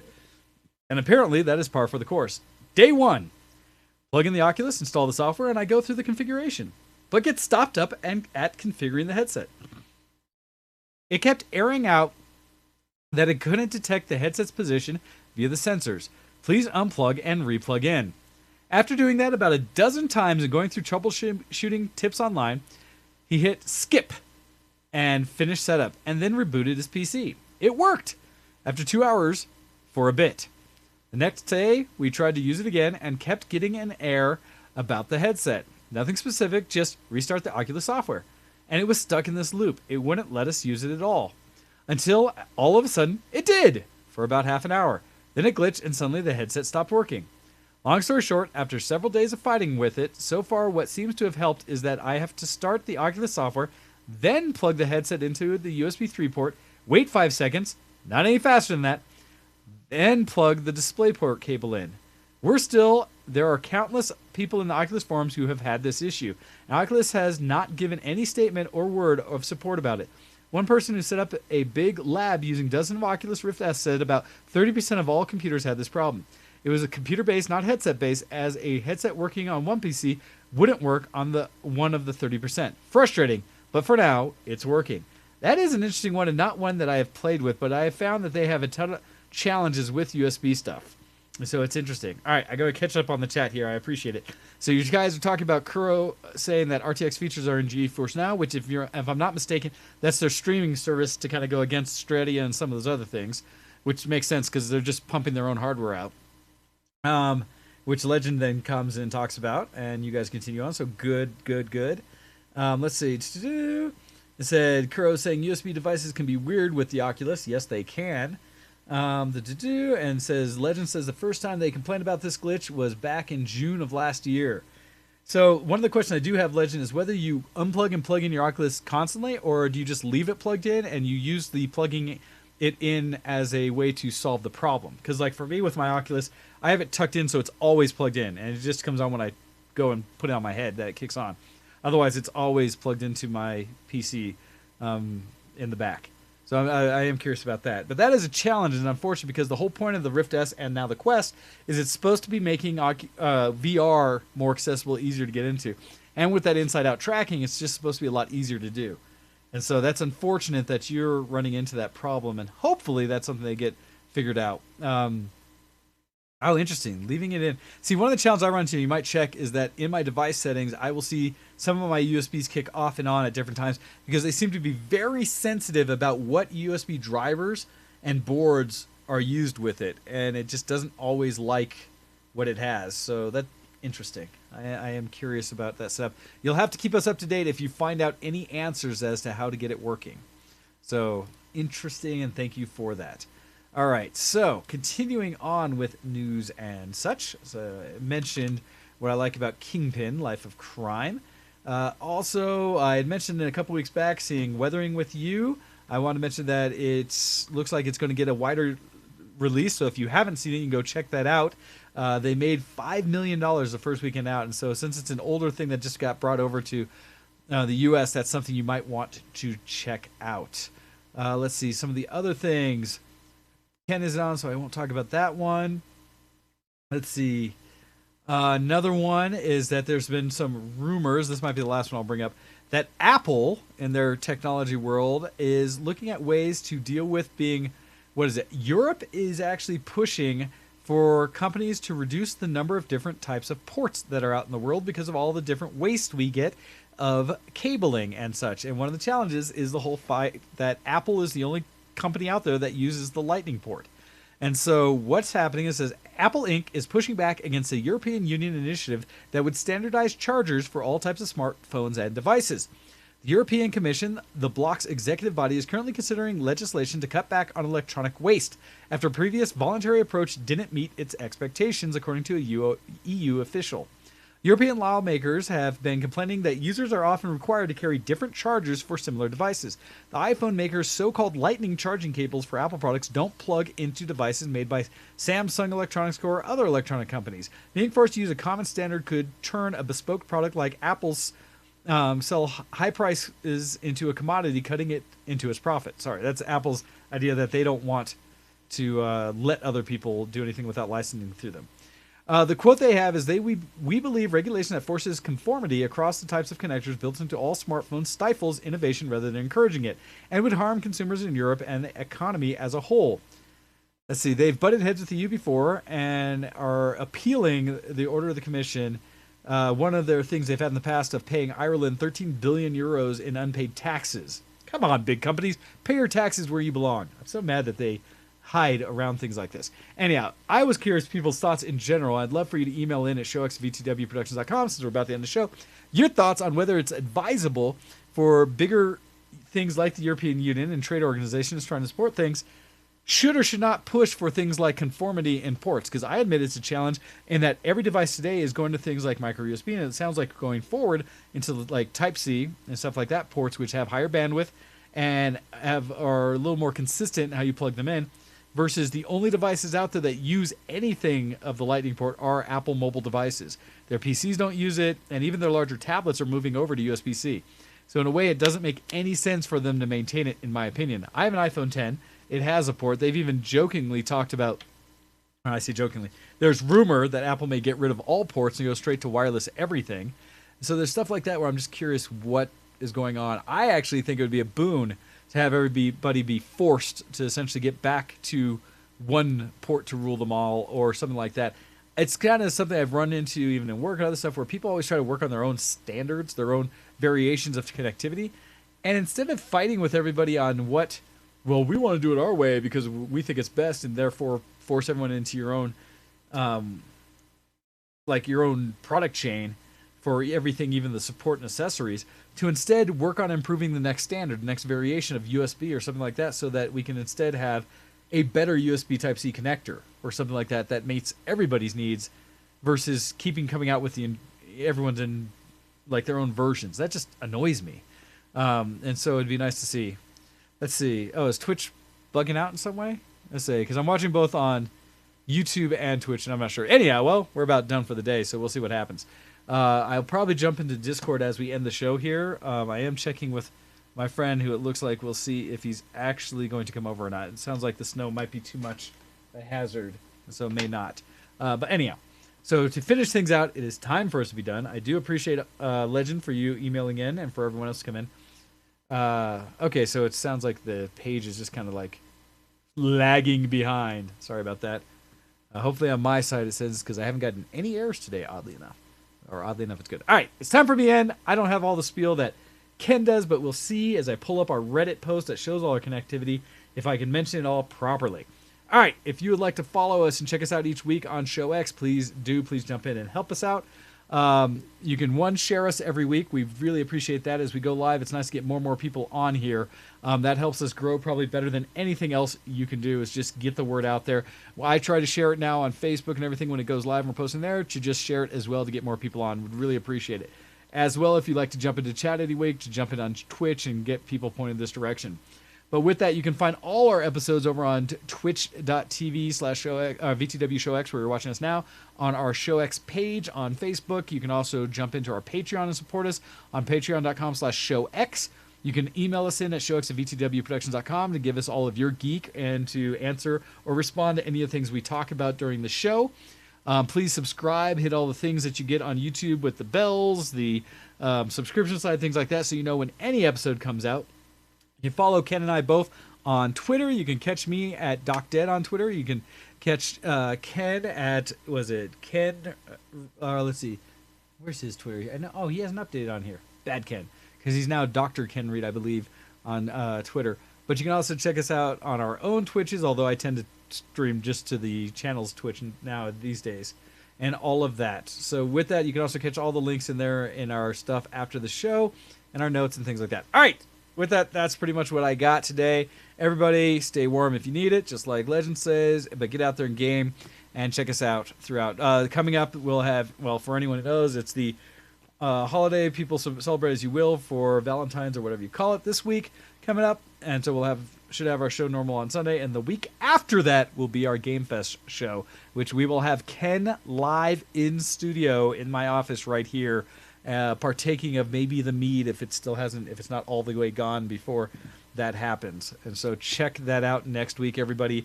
Or not next week, the week after. All right, out of here. Look forward to hearing more from you guys. Legend, keep us up on your VR exploits. And I will catch you next time. We're out of here. Goodbye. See you next zombie.